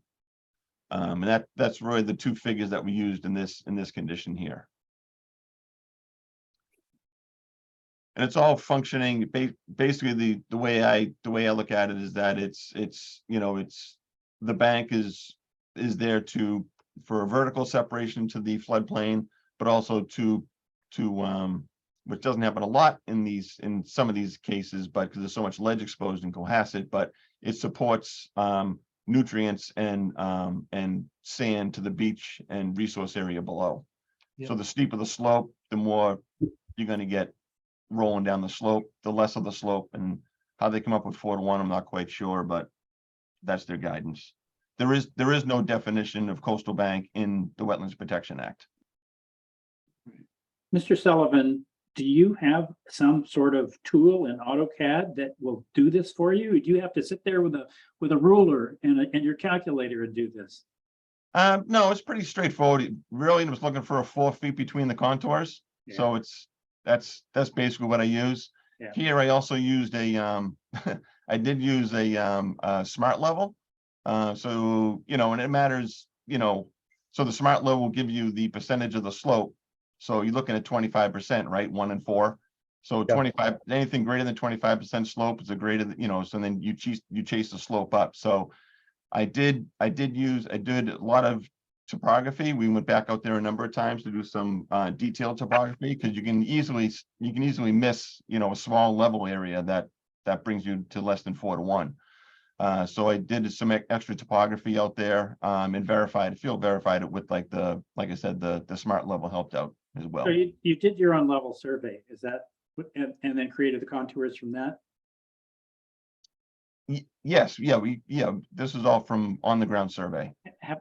Don't you know that NOAA's already produced a digital elevation model that's plus or minus about 10 centimeters for this area? And you don't have to actually survey it if you don't want to. You could calculate that without ever leaving your office. Yeah, but that isn't how we survey in Massachusetts. So according to the registered land surveyors and engineers, you have to go by an on-ground survey using satellite stuff, GIS maps, USGS maps. You can't use that at all. Well, it's not done by satellite, it's done by high precision LiDAR flights out of an airplane. Well, And yeah, but once again, that's the LiDAR information is it's not conclusive enough in my eyes, and nor are we allowed to use that as professional engineers and land surveyors interesting. for modeling purposes. We like the old school on the ground survey. Rod, instrument. Okay, More Mr. billable Sul- hours. Mr. Sullivan, do the lines that kind of connect all this, do they always run parallel? Yes, these lines run parallel to the coast. That's how it's defined. So, Okay, and for what you would think the buffers would go around these, but they do not. The buffers, they jump as they do on the plan here. That's how it's been done in the past. so when you say they're actually perpendicular to the coast, right? Yes. So- As best as I could, yes. Yeah, okay, all right. Okay. Any other questions from commissioners? Any questions from the audience?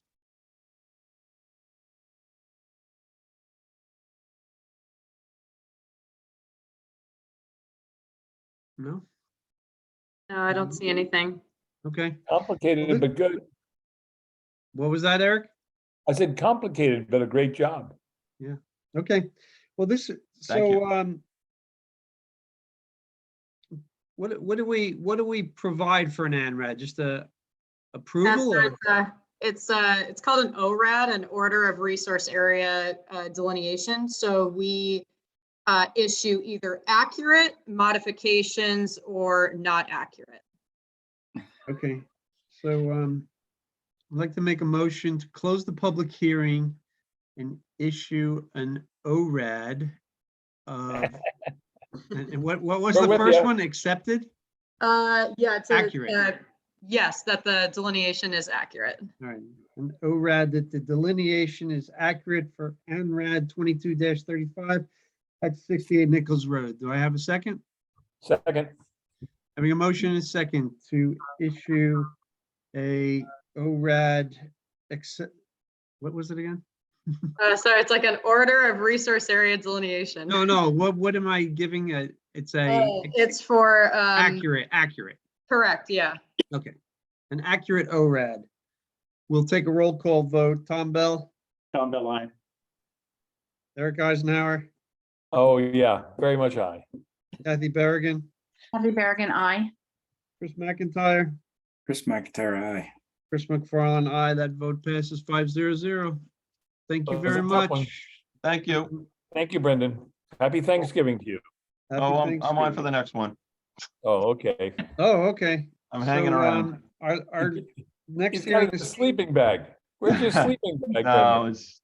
I was next I- hearing this evening is stormwater permit 22-30 for 91 Atlantic Avenue for a garage, deck addition, and driveway.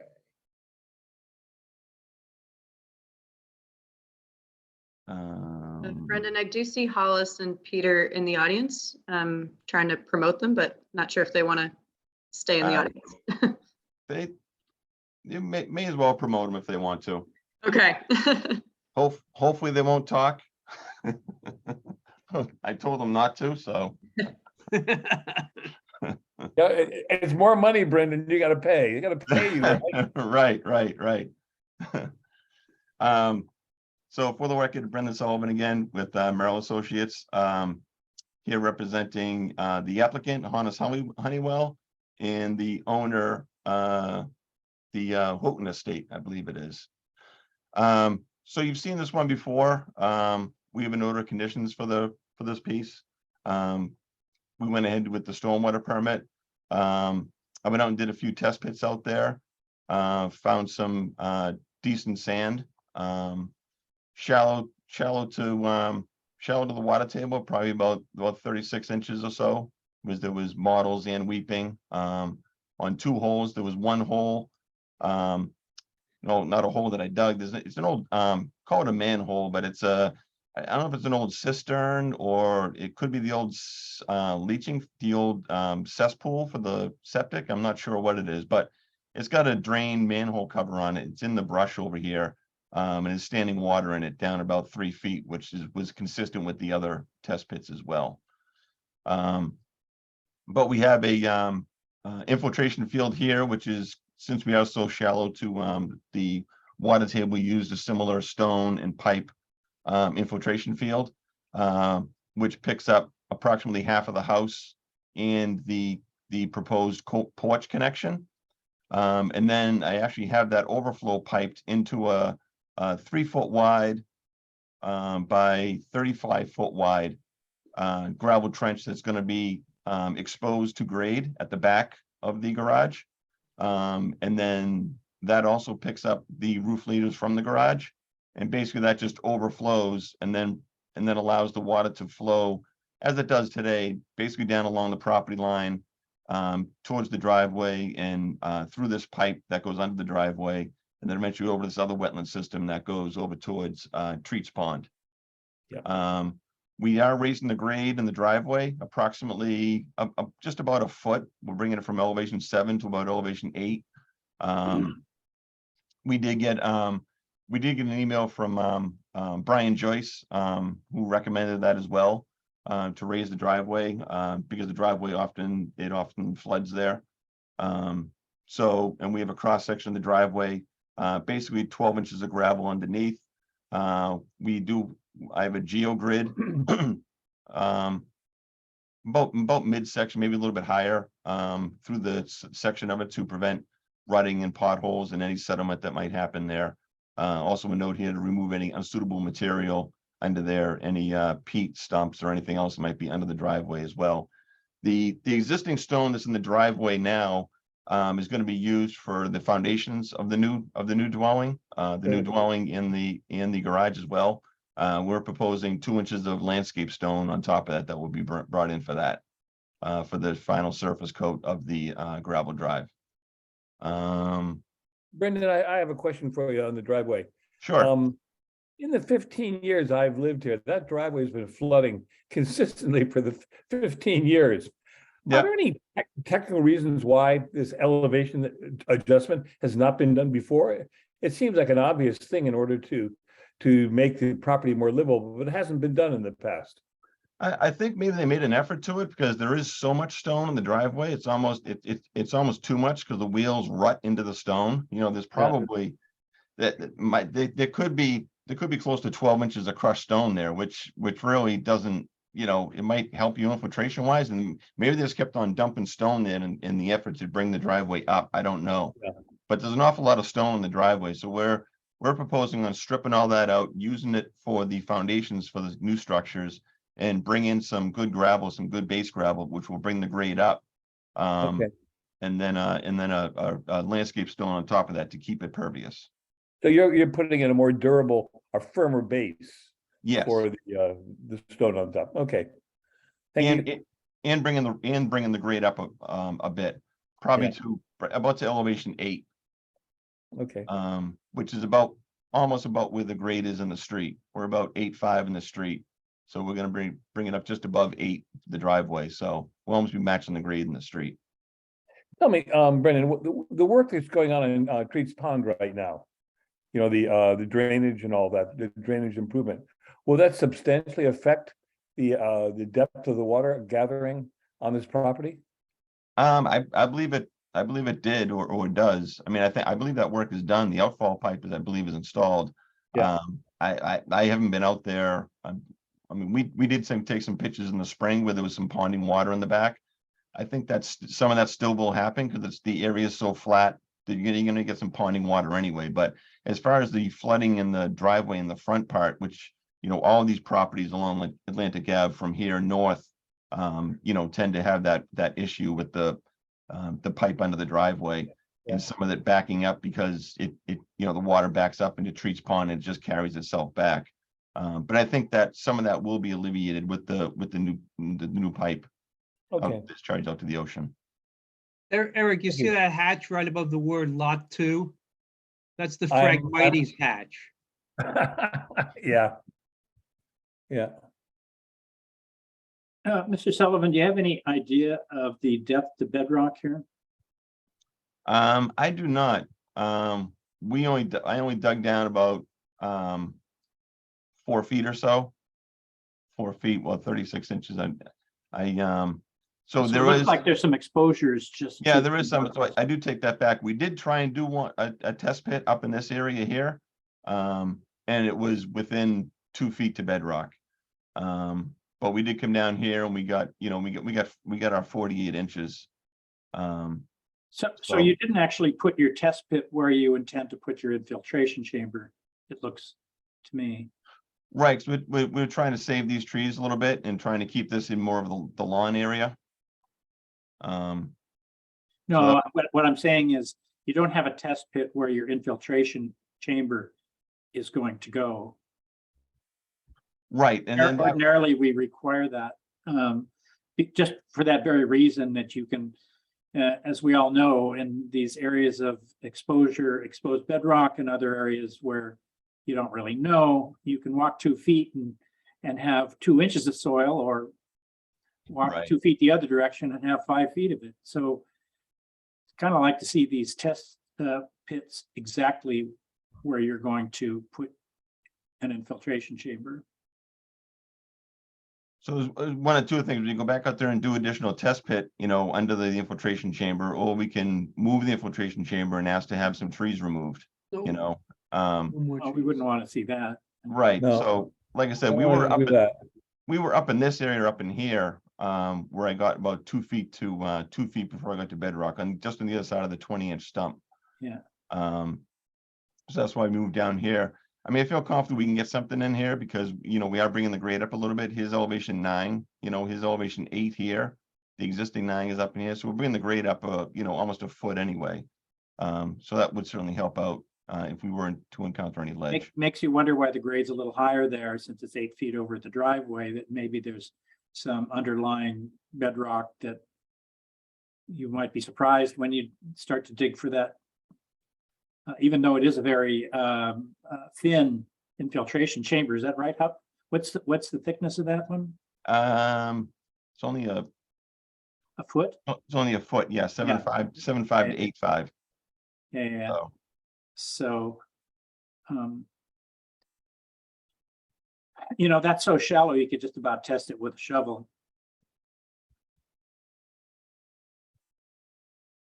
Right. Clamshells. Brendan, can you just review the resource areas and the buffers? So we have a BVW on this side. Okay, We have a BVW over here connected with the pipe under the driveway. existing pipe? Yes, existing pipe. Yep, Okay, existing pipe. We have, and then, so trying to get around here. So there's the 50-foot buffer from the BVW, goes about through half of the house in front of the garage. We were cognizant to keep the garage outside of the 50-foot buffer. The 100-foot buffer is off-site over here. We also have it says BVW. I thought that was a coastal dune myself. Maybe the dune's further up here, but maybe this is the BVW here as well. And there's a 50-foot buffer towards the dwelling as well. So there's your 50-foot buffer runs along over in this area here. okay. Is there a big patch of Phragmites right around those bedrock exposures and to the north of that? Not Phragmites, it's mostly dune grass out in this area. Okay, yeah. Then it does go, and so we are also in a coastal storm flowage, elevation AE 13. No, I'm sorry, 11. And we're picking the house up. The first floor of the house is at 11. We're bringing the first floor of the house up to 14.5. Oh, that's good, yeah, okay. Good move. And- Tell me, Brendan, you have Phragmites to the left of the house, don't you, on the property? Yes, Or there's my some Phragmites over in this area here. Yeah, but on to the left of the house, I believe there's also some Phragmites. I might be- Yeah, The they other probably left. come The up other to this left. area here. pretty quickly, you come over here and you can pretty much walk to this driveway that the roadway is almost right here to get to the other Okay. properties. I was talking on the other side, between this house and the existing dwelling to the left. I Oh, thought over that here? Right, maybe he's I in don't- there on the property. I No? don't think there's any over here, no, Okay, no. all right. We did get, there was no comments from the ZBA hearing last week as well.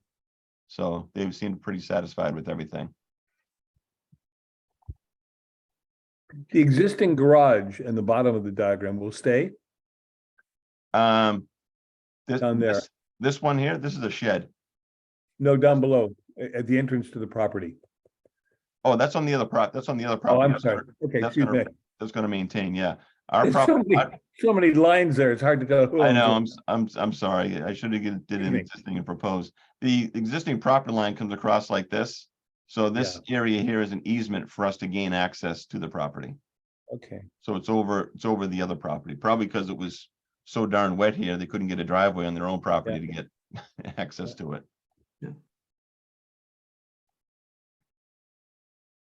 Brendan, I just had one clarification question, and also this is to the commission as well. So, just to clarify, we'd previously issued an order of conditions for this, that, with the conditions that the driveway had to consider the long-term permeability. So it looks like that you've done that here with the structural details. So that was a special condition. And then the commission also requested to add a wheel washing station and equipment storage. And I believe you've done that on the plan as well. But I guess just so that the commission's aware that those are complied with. But then my question is, Brendan, based off of some of these changes that you've done for the stormwater permit, is there any additional impact on the resource area that the commission should consider with any separate amended notice of intent for a future hearing? Or do you believe that any of these changes, specifically raising the driveway or modifying the infiltration system, would have any impact on the buffer zones or the resource area? No, I don't think there will be, because I had shown sketched in a infiltration system up in this area here. I do not show one behind the garage. Now it is, I was able to keep both outside the 50-foot buffer. Obviously I can't, I was trying to keep the wheel washing and everything out of the 50-foot buffer, but it's kind of hard here because the whole driveway and access is, right. And half of the house is within the 50. So obviously had to maintain some of that within the 50 itself, but I don't think anything will be a substantial detriment to any of the resource areas.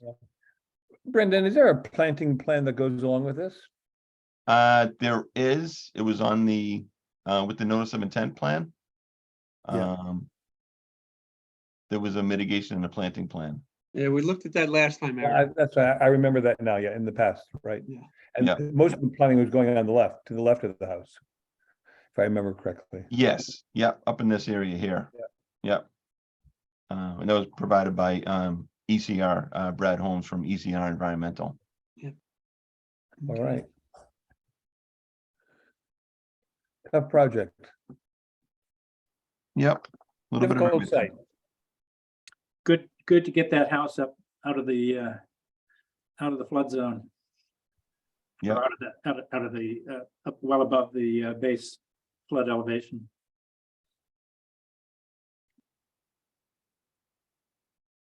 Any other questions or comments? Anyone from the public? Don't see anyone. My main You're question sure you is, don't want them to ask something, right? what was that? All right. So this is stormwater permit. Tom, did you want them to submit one more test pit? He's pretty close. I mean, in the future, I'd recommend that you really do center them up when you do a test pit. I know when you do a test pit, you haven't necessarily selected the spot that you're going to put your infiltration chamber in, but we really do like to have some confirmation beforehand. But what are you, 3 feet off of the corner there, something like that? So yeah, that's good enough. Okay. All right, having no more comments from commission or public, I'm going to make a motion to close the public hearing and issue a stormwater permit 22-30 for 91 Atlantic Avenue. Do I have a second? Second, Having a motion second, we'll issue a stormwater permit 22-30 for 91 Atlantic Avenue. We'll take a roll call vote. Tom Bell, Tom Bell, aye. Eric Eisenhower, Eric Eisner, aye. Kathy Berrigan, Kathy Berrigan, I. Chris McIntyre, Chris McIntyre, aye. Chris McFarland, aye. That vote passes 500. Thank you, Mr. Sullivan. Great, thank you. Hey, Charlotte, I've been chewing at the bit, ready to vote here for 2.5 hours. Finally, you've let me vote. Great. I'm I feel sorry. fulfilled. Count your blessing, count your blessings that Fulfilled you now. didn't. count your Yeah, I'm blessings you sorry. didn't I have to. should have put these first, but Okay. because the other hearings had been Yes. continued for so long, we wanted to get rid of them, but next time, reverse. Put the new ones first. Have a good Thanksgiving, everybody. Thank you, Brendan. Thank you. Thank Happy you. Turkey Day. Too. Okay, that's hearings for this evening. We're gonna move on to certificates of compliance. Oh, We'll Make boy. it quick, Charlotte. Did we want to do minutes first? Yep. Did- Oh, you're right. There were minutes in there, weren't there? It was just October 20th. And who was present, and who wasn't? That I believe, pull this up real quick. Just have my tracker open at every meeting, I guess, since I had to use it tonight. Everyone, Chris, you were not here, but you signed a Mullen certificate, and everyone else was here. Okay. So I'd like to make a motion to accept the minutes from October 20th, 2022. Second, Second, yep. roll call vote. Tom Bell, Tom Bell, aye. Eric Eisenhower, Aye, Eric Eisner. Kathy Berrigan, Kathy Berrigan, I. Chris McIntyre, Chris McIntyre, aye. Chris McFarland, aye. That vote passes 500. Okay, now we'll go to certificates.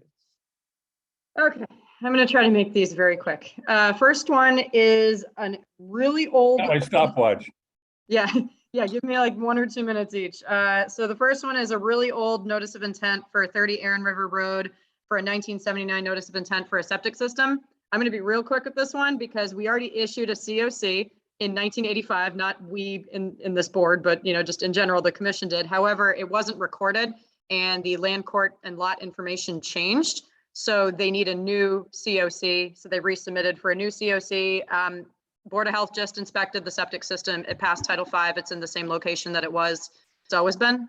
So I have no concerns, but we just have to issue a new COC because it was never recorded and all the property information changed where registry can't take it. Okay, And there were no relevant conditions in the 1979 order conditions that I thought would be relevant for ongoing conditions. make a motion to issue a COC for NOI 30 at 30 Aaron Road. Second? Second, Having a motion and a second, we'll take a roll call vote. Tom Bell, Tom Bell, aye. Eric Eisenhower, Eric Eisner, aye. Kathy Berrigan, Kathy Berrigan, I. Chris McIntyre, Chris McIntyre, aye. Chris McFarland, aye. That vote passes 500. Next. Awesome. All right, the next one is for NOI 22-10 for 90 Gammons Road. This one was basically a driveway NOI where they were just kind of changing the existing pervious driveway to put in the stone turnaround. So there were no deviations that I saw, major or minor. None of them, they pretty much followed the plan exactly. They added the treads and they restored the gravel up here. And I told them they could take out the erosion barrier in the photo because now all the work is done. In terms of ongoing conditions, unless we want to issue the no herbicide pesticide one, it wasn't specific to this particular project, but there were no relevant conditions that I see as ongoing conditions. But yeah, this one had absolutely no deviations as far as I'm aware. Well, since that grass is so green, I think we should issue the no herbicide, pesticide, and fertilizer. Fair point. It looks like some fertilizer on the right of that photo. It's a Sorry, I'll dog. pull it back up. Yep. Hold There's on. a dog there. Yeah, I see the dog. Yep.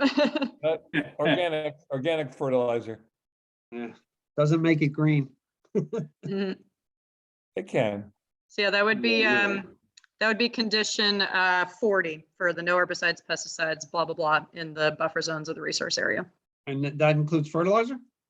Yes, no fertilizer, herbicides, pesticides, insecticides shall be used in the resource area of the 100-foot buffer. I can read the exact language, but yeah, it is pesticides, herbicides, insecticides, and no fertilizer. I thought our actual rules said that any fertilizer has to be a low nitrogen fertilizer, but there wasn't a Yeah. complete ban. So we don't allow fertilizer at all in the 100-foot buffer. And then we say in our regulations, anything outside the 100-foot buffer should use low nitrogen. So we can't require it, at least at this time, but we always say should. But yeah, at least we don't allow, for our regulations and our orders, we don't allow fertilizers in the 100-foot buffer. That's good. Yep. Or whether it's made in the kitchen or in a, All right, in a lab.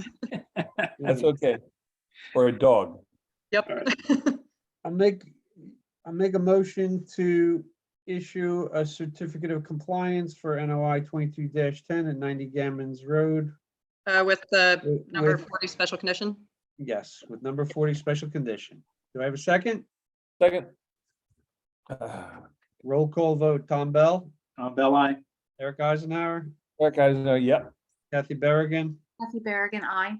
Chris McIntyre, Chris McIntyre, aye. Chris McFarland, aye. That voice passes 5-0. Yay. All right, on to the next one. 137 Nichols Road. This is NOI 21-16. This was a dock project. So it was done very quickly. I was there literally in August, so they've already done it. The only deviations that some were noted and some that I found out, the landscape stepping stones that are supposed to be right here were not installed. The as-built elevation final elevation for the dock is 6 inches lower than the proposed elevation. However, Marilyn Cavanero confirmed that it's still the 5 feet of separation between the bottom of the pier and the salt marsh, and that's what's required. So they still maintained that. And then the pier was just 2 feet longer than it was supposed to be. And so those were the only deviations that I noted. And then again, no ongoing conditions that were relevant unless we want to throw the no fertilizer, herbicides, pesticides one. And I told the contractor to pick these up, by the way. So he will be doing that as soon as he takes out the DEP sign. But other than that, did not see any damage to the salt marsh other than just cutting back the Phragmites so that they could install the dock. Yeah, the So Phragmites. are there handrails on that gangplank? I don't, on the gangway? Yeah. Hold on. Please. Come on. The wooden ones? Yeah. Not on the, Were those not on on the plan? Yes. You sure? Hold on, let me pull it up.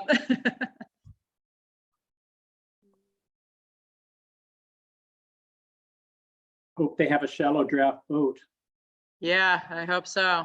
There's not much water in that corner of Little Harbor. No, Well, definitely not. You have enough water there for about 2 hours a day, Tom. Yeah, really. And they Yeah, better. not but skip off. everyone else has one, so they need one too. Yeah, Absolutely. Yeah, it's like a driveway at your house. yeah. Your neighbor's got one, you gotta have one. I've started mine. It's only a mile and a half to the beach. The pier doesn't, but the gangway does have the handrails. Wow. And there were 10 pilings total, but 5 sets. So they didn't do more than what they were supposed to. Just the dock just happened to be, the pier just happened to be 2 feet longer, but no additional pilings were installed. So is this another case where they're gonna take this away in the winter? Yes. Unfortunately, our order does not have that template condition from 2021. I'm going to modify it ASAP. So this one that we issued in 2021 didn't have our standard condition about storing the float out of the resource area. But it is a rule and regulation. So even if we don't issue it as an ongoing condition, because I don't think we can if it's not in the order, but it's a regulation that everyone's supposed to follow. So if we see them, putting their float on the salt marsh, we can issue a violation and bring them in.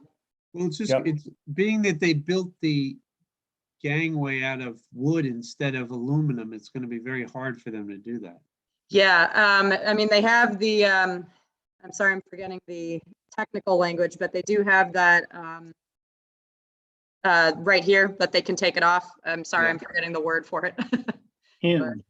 Yes. All right. It's just gonna be very heavy. Hmm. Oh, yeah. Well, It's Oh, yeah. hard. that appears to be their problem, not ours. Yep. Yes, it does. Okay. All right. Charlotte, very quickly, how did they get rid of the Phragmites? Or have they just cut it back to They just cut momentarily? it back. So it looks nice when you're there. When I was there, no, I didn't see them do it, but it looks like they just slashed it back. And Yeah, this it- particular contractor has a method. And by the way, I don't know if we want to comment on this on future dock projects, but he has a method where they do not walk on the marsh except when they're installing just the pilings, and they put down not cardboard, like wooden boards so that they're not Yeah. leaving footprints in there. But yeah, like I said, I've noted that on a few dock projects that it looks bad temporarily, but it looks like the marsh grass, well, the Phragmites comes back for sure, but it looks like the marsh grass will recover from that method. But if we have questions about that methodology in the future, then The Phragmites to be around, we wish them a Valentine's Day present, all right? yeah, I'm sure. It will return. Yep. Oh, absolutely. Yeah, so we could require them to wear snowshoes instead of laying down pieces of plywood. Old fashioned snowshoes that are really wide, like. Yeah, like the ones you My see wooden, my at, wooden snowshoes. ones you see in Okay. Vermont lodges. Yeah, Yeah, those are the ones. Yeah, that might be better, honestly. Not those plastic ones, but yeah. Yeah, really. I used to have Birch. 5 pairs of those until the mice ate them. You get a condition with any dock projects, you have to wear old school snowshoes. Okay. School. Um, Mine were made before you were born, Charlotte. Sorry. I'm gonna make a motion to issue a certificate of compliance for NOI 21-16 at 137 Nichols Road. Do I have a second? Second. Sorry, did we want the herbicides condition or no? Yeah. Yep. Yes, Yes, okay, that's number 40. with number 40. We'll take a roll call vote. Tom Bell, Tom Bell, aye. Eric Eisenhower, Certainly I. Kathy Berrigan, Kathy Berrigan, I. Chris McIntyre, Chris McIntyre, aye. Chris McFarland, aye. That vote passes 5-0. All right, how am I doing so far in terms of keeping these quick? Yeah. not Come on, you can do better. Keep Could be it- better. It's not you. You're getting a lot of questions. It's us. Okay. Okay. So 62 Whitehead, this one, I saved this one for last because it does have a few deviations, but I'll just quickly go through that. This one also had several special conditions. We wanted the red maple, sugar maples shown on the south side of the house, which is this picture, to be installed by November 1st, 2021. So I was there when I first started back in October, and those trees were here. So I can confirm that that has been complied with. I'm not sure when they were planted, but they were definitely installed at some point, or either before or around October. And then the other condition was that the silt sock had to be installed and as indicated on the plan. And since I've been here, that silt sock has been on the closest side to the, sorry, it's the opposite side. But yeah, it's been there this whole time. No further removal of vegetation is approved under the order. As far as I'm aware, they didn't remove any additional vegetation other than what was permitted. I've been to the site a handful of times looking at both 62 and 68 Whitehead, and I have concerns about the other one, but this one I did not see any additional removal. And then the construction dumpster shall be covered at the end of each day. I did see that when I did a pre that the dumpster had stuff in it, but I didn't see that it was covered, but that was during normal business hours. And so our condition says at the end of each day. So I wasn't there past business hours, but I would hope that they covered it at the end of each day. But I will say every time I've been to the site, I didn't see any trash going in the wetlands or the salt marsh. So I would hope it looks like they kept their site clean. Going on to the deviations, backing up a little bit on the photo. They planted one additional sugar maple here. So they're supposed to plant 1, 2, 3, 4, 5. They're supposed to plant 4 here. They planted 5. They used, instead of, they had inkberries here. This wasn't a part of the plan, so they just added, oh, sorry, Does someone have a question? No, okay, so these inkberries were planted here along the front of their property because people kept parking here. So they wanted to install a little native planting buffer here. So they did that. The new stone walkway and steps or retaining wall were not built on the west side of the home. And then these two little stepping stones here were added. This was existing lawn, by the way. I don't know if we have concerns about this change, but I did note this as a deviation. And there's the barrier that's clearly been there for a long time. And then the walkway that was supposed to be on the western side of the home, they didn't build it and they didn't put the retaining wall in, but it's just this ledge. Sorry, I'm getting to the pictures at the ledge. So it's literally this. They're supposed to put a retaining wall along here and they didn't, just for simplicity. They didn't want to disturb any other trees or additional ledge removal. They basically just didn't do that. And then the last deviations are mostly planting related. So I'm just going to get to the front of the house. So the plantings were just different, but they're still all native and from our list. So they planted American hollies and they did 5 of them were in the landscape garden beds around their driveway. So these are just these specimens here. There's Very 5. nice. Lovely, Yeah. lovely specimens. Oh, sorry, what was that? Lovely specimens. Beautiful Yeah, I food. thought they looked pretty healthy. Yep. And they just put these in like a month or 2 ago. One of my favorites. What's that? It's one of my favorites. Oh, yeah, American yeah. They won't look good. They won't look good in the spring, though.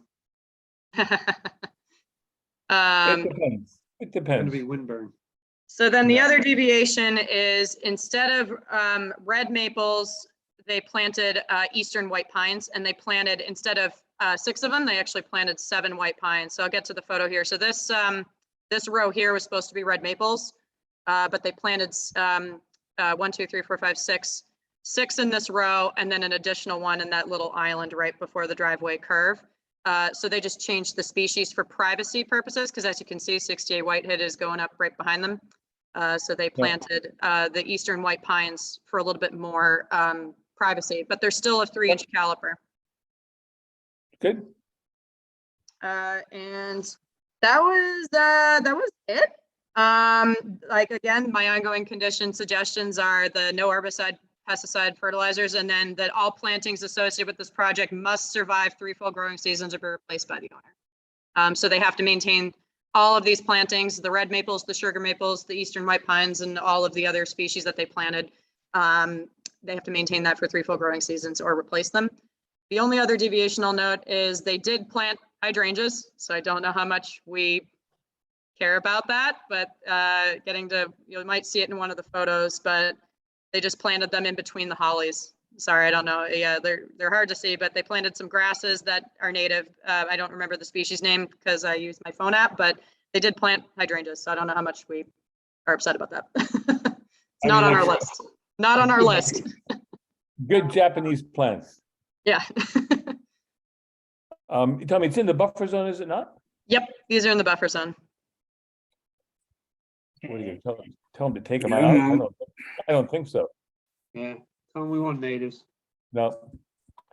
Tell me what we need them and turn our backs. You're not gonna make them take them out. Why not? It's up to us. They're beautiful plants. If you take them out, give them to me. I mean, you can if you want, but Look, Yeah, it's up to we you have a guys. rule. We have a rule. We gotta stick to it. Yeah. Whether they do it, there's another story.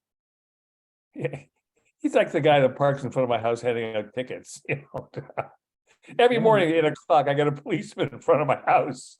Yeah. I'm getting a bad reputation. Okay, Okay, so make a motion to issue a certificate of compliance, remove the hydrangeas. Same Send them to Eric. number 40 And 41 for the 3 full growing seasons. and 41. Yep. Do I have a second? second, Make a motion in a second. We'll take a roll call. Tom Bell, Bell, aye. Eric Eisenhower, I, Kathy Berrigan, Kathy Berrigan, I. Chris McIntyre, Chris McIntyre, aye. Chris McFarland, aye. That vote passes 500. Are you not doing 99 Border Street? Oh, I'm sorry. I am doing that one. Oops, sorry. This agenda has been changed so many times. But 99 Border, just to clarify, this is the 2017 new dwelling construction. So just to refresh the commission's memory, we had recently closed out a 2021 order of conditions for this property. It was the deck and the patio. So whatever you see on the 2017 site plan is kind of not relevant because there was another permit that we issued and closed out. So in terms of the house permit, I didn't find any major deviations. The house footprint is the same. Sorry, let me just open up my notes real quick just to make sure I'm not missing anything. But they did remove an existing retaining wall that was in the front of the home. And it was removed and replaced with gravel. I talked to the engineer and he wasn't sure of the reasoning, but he said that this would not impact stormwater. If anything, it would actually help the case because they expanded the gravel area. And then the other deviation was that the second story overhang over the driveway and the garage was not built. Sorry, I'll pull up photos so you guys can see what I'm talking about. So this, there was supposed to be more of an overhang between the house and the garage, and that was just not built. They just did a little one over the porch entrance, the front entrance, but it wasn't like a full cantilevered one that went all the way to the garage. And then I didn't see this in 2017. I don't know if anyone remembers a retaining wall that used to be here, but they took that out, and replaced it with this gravel bed between the end of the property and the sidewalk. But after talking to the engineer, he didn't have any concerns about stormwater. What's shown on the original plans as far as the driveway? So the driveway was supposed to be impervious. Hold on, I can pull up the site plan. I mean, impervious. So the, sorry, pulling it up right now.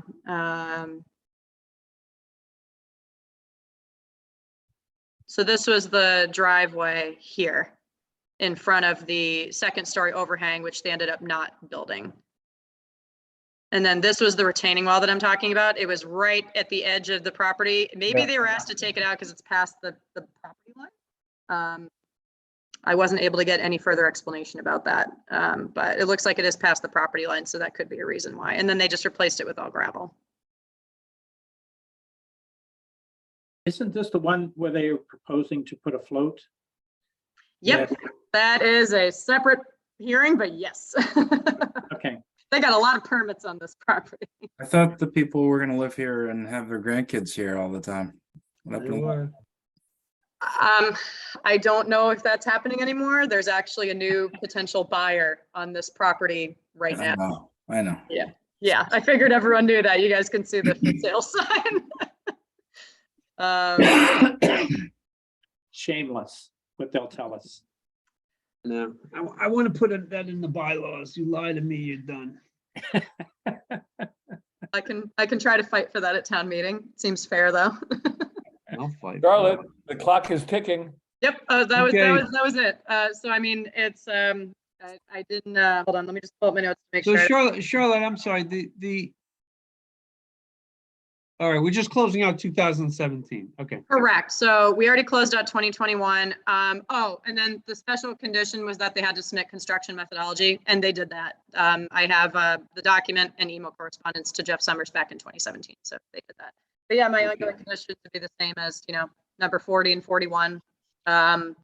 Even though there weren't really plants with this original 2017, because it's been modified. I don't know if we want to be consistent, but definitely no herbicides would be, no herbicides, fertilizers, et cetera. would be our recommendation. Yeah.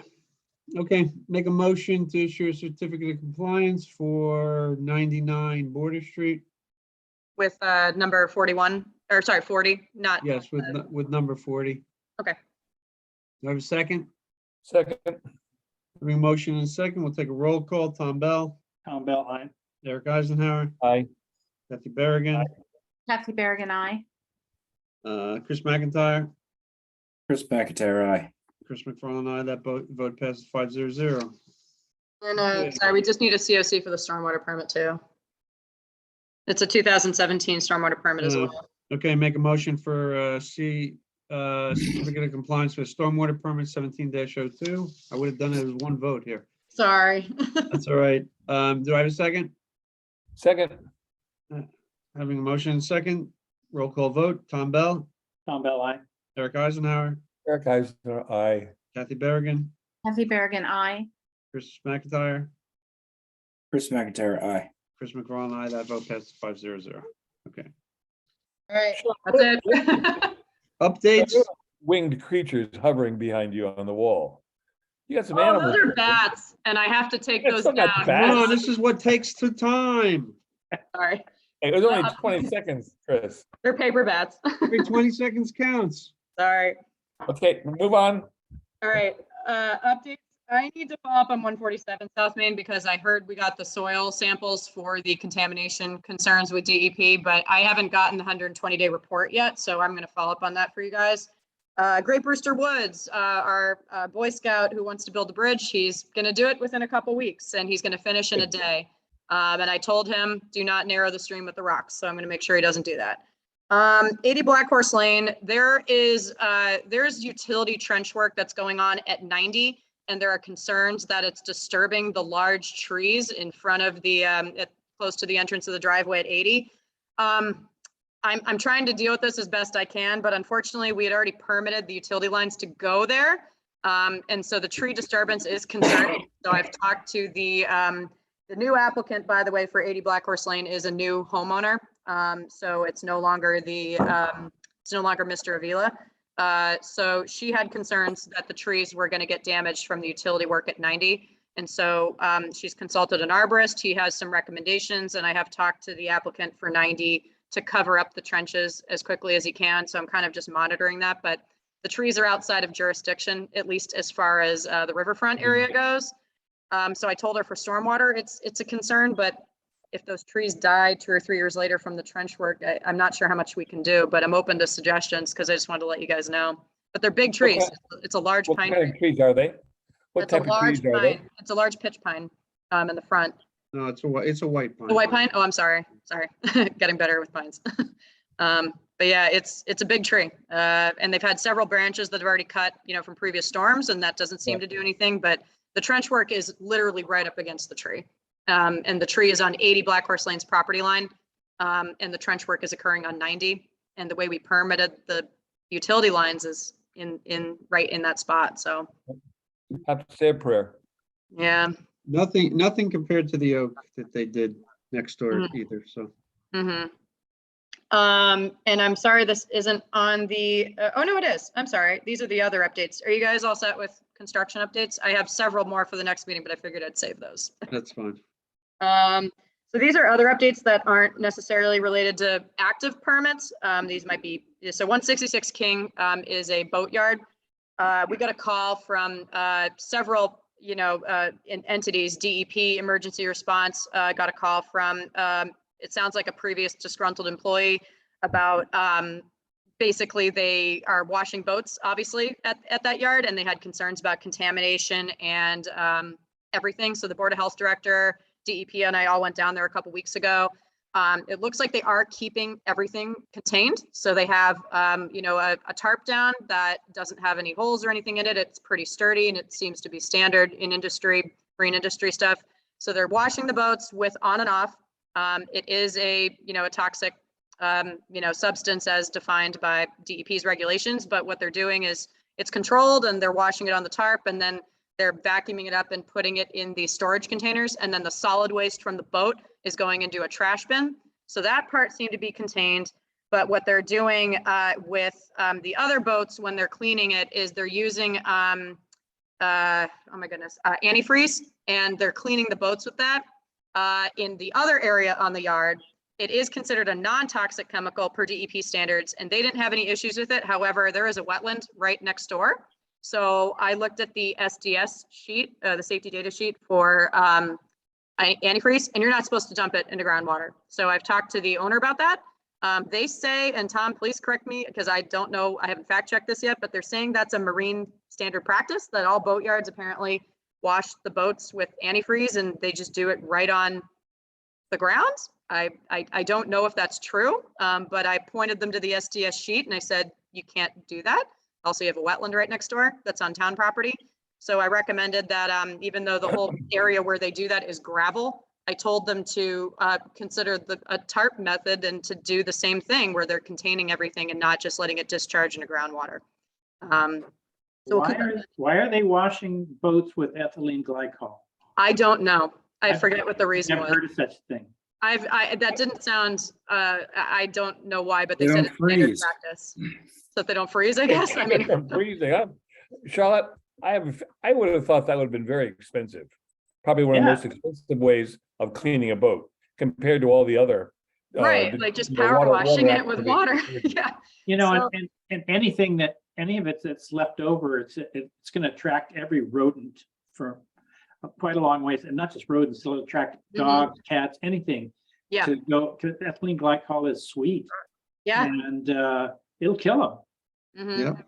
Aw. Yeah, so I'm fact checking that honestly, but I told the owners that they need to do the same tarp thing that they're doing with the on and off. Because I didn't have to think about that. It seemed very well controlled, but they're right next to a wetland. And I told them that, you can't discharge it into groundwater. It says right there on the SDS sheet.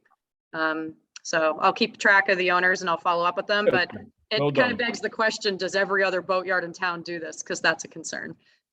Yep. Worth Yeah. checking. Yep. Okay. Good And then job. 508 CJC, I'll be quicker about this one, but basically it's going back to zoning for a different use for a storage building that is closest to our wetland and Peppermint Brook, I believe, or is it James Brook? Sorry. Yeah, I think it's Peppermint Brook. The one on CJC, that's Peppermint Brook, right? I don't Yes. know. Sorry. Which is It 508? sounds like, 508 is sounds like- Cohasset Imports. sounds like Christmas time. Yeah, so they have a storage It's a- building. It's a car dealership Yeah, so it's Cohasset Imports. on the They left. have on the left. They have a 2018 order conditions and a stormwater permit. The order has expired, so they're actually, I told them that to finish the rest of the plantings, they have to come back to us for an RDA, but they're going back to zoning for this storage building that was only supposed to be for storage, not to do car work in there. So they have to go back to zoning for approval. And I'll just note that our stormwater permit said that it wasn't a land use of higher potential pollutant load because that work was not occurring in there and it was just supposed to be a storage unit. So I noted to the zoning board, if they approve the change in use, it affects our stormwater permit. So they should come back to us and probably have to, if they want to close out those permits that they're planning to do in the near future. We should reevaluate our stormwater permit before we close them out. So that's the only, nothing's happened yet, but I've noted it to the zoning board. And the revised special conditions boilerplate, that is on my list to do tomorrow. Sorry, I was supposed to do it for this meeting, but I didn't, That's but it's gonna okay. be, I'm gonna be adding the float language and I'll send it to you guys. And if you guys have any comments, we can discuss it at the next meeting and I'll make sure it looks okay to you guys. Because there's some conditions that honestly are impossible to enforce. Some of them I think are unrealistic, but then others we definitely need and they are realistic and they should be back in the template. Not sure why they were removed. So I'll send that to you guys later. Well done. Good job. All right. So for those of you who are new to the commission, I imagine we'll all be seeing a summons in the mail in very short order. I was told that you can just ignore it because what they typically do is they sue the town and then they sue all the commissioners, but the town basically handles it all. So don't get freaked out. Just Tell me, who is suing us? I don't know if we can say because it hasn't happened. Of course you can say. I think from our hearing earlier today that you weren't part of. I see that guy 8 o'clock every Sunday morning in church. He sits next to me. I mean, he's no way he's gonna sue me. You should probably He not. cannot. He's gonna have I'm to gonna do everything. He's spill- gonna have to. I'm That's gonna why, spill the that's why wine down you his neck. accused yourself, right, Eric? I'm gonna spill the wine down his neck. Yeah, we should probably not discuss this during a recorded hearing, but yeah, just if anything happens, I'll keep you guys posted. Understood. Chris and I, it's happened before, Chris, hasn't it? Oh, yeah. Yes, it has. Oh, Chris, yeah. Oh, you too. We can ignore a summons. They're not really summons. It's just like a notice. Yeah. It's a legal doc. I think it more involves the town, but I'll double check with town council. Well, I mean, that the first time I got one, I called the town right away and they just said, it comes to everyone. Don't worry about it. We'll take care of it. Blah, blah, blah. Okay. I mean, it's not like a summons that says you have to be at the court on such and such a date. No. It's more like the following motion has been Yeah, made. It's against more like a you. it's more like a deposition. Chris. We may get two of those from tonight What's the other one? for the BVW, Tom's and the recorded, Oh, yeah. Oh, yeah. I think there's a greater chance that the chipper will be out there tomorrow than the summons will show up. I haven't issued the probably shouldn't discuss this either on a recording, but I haven't issued the permit yet. So until we issue the permit. all right. I can remember 5 years ago, Jay saying the best thing about these court documents is that they burn really well on a wood burning stove. Goes on for 15 or 20 minutes. Get good heat out of it. Yeah, it's a big, I've actually seen one recently, so I know what they look like. Charlotte's your gonna name on lose. it? Huh? When you saw it, was your name on it? No. Other people's names are on it. Oh, okay. Well, okay, turkey time. Yay. Duck. Thank you, Yeah, guys. I ducks. appreciate your time during a Thanksgiving Great week. job, Charlotte. Well done. Thank you. I appreciate all of you Yeah. guys calling in on a rescheduled meeting. Hopefully that never happens again with a national outage of Civic Plus. And you kept me quiet for 2.5 hours. That's impossible. Yeah. Well done. Chris, happy Thanksgiving. Happy Thanksgiving to all of you, okay? Thank you. Thank Happy you, guys. Thanksgiving. Motion to adjourn. Oh, yes, motion to adjourn. I'll say aye. Bye. Great, thanks. Thanks, guys. Have a good Bye for now. Thanksgiving. Bye. Talk to you Have a guys good next week. holiday. Bye. Thanks, guys.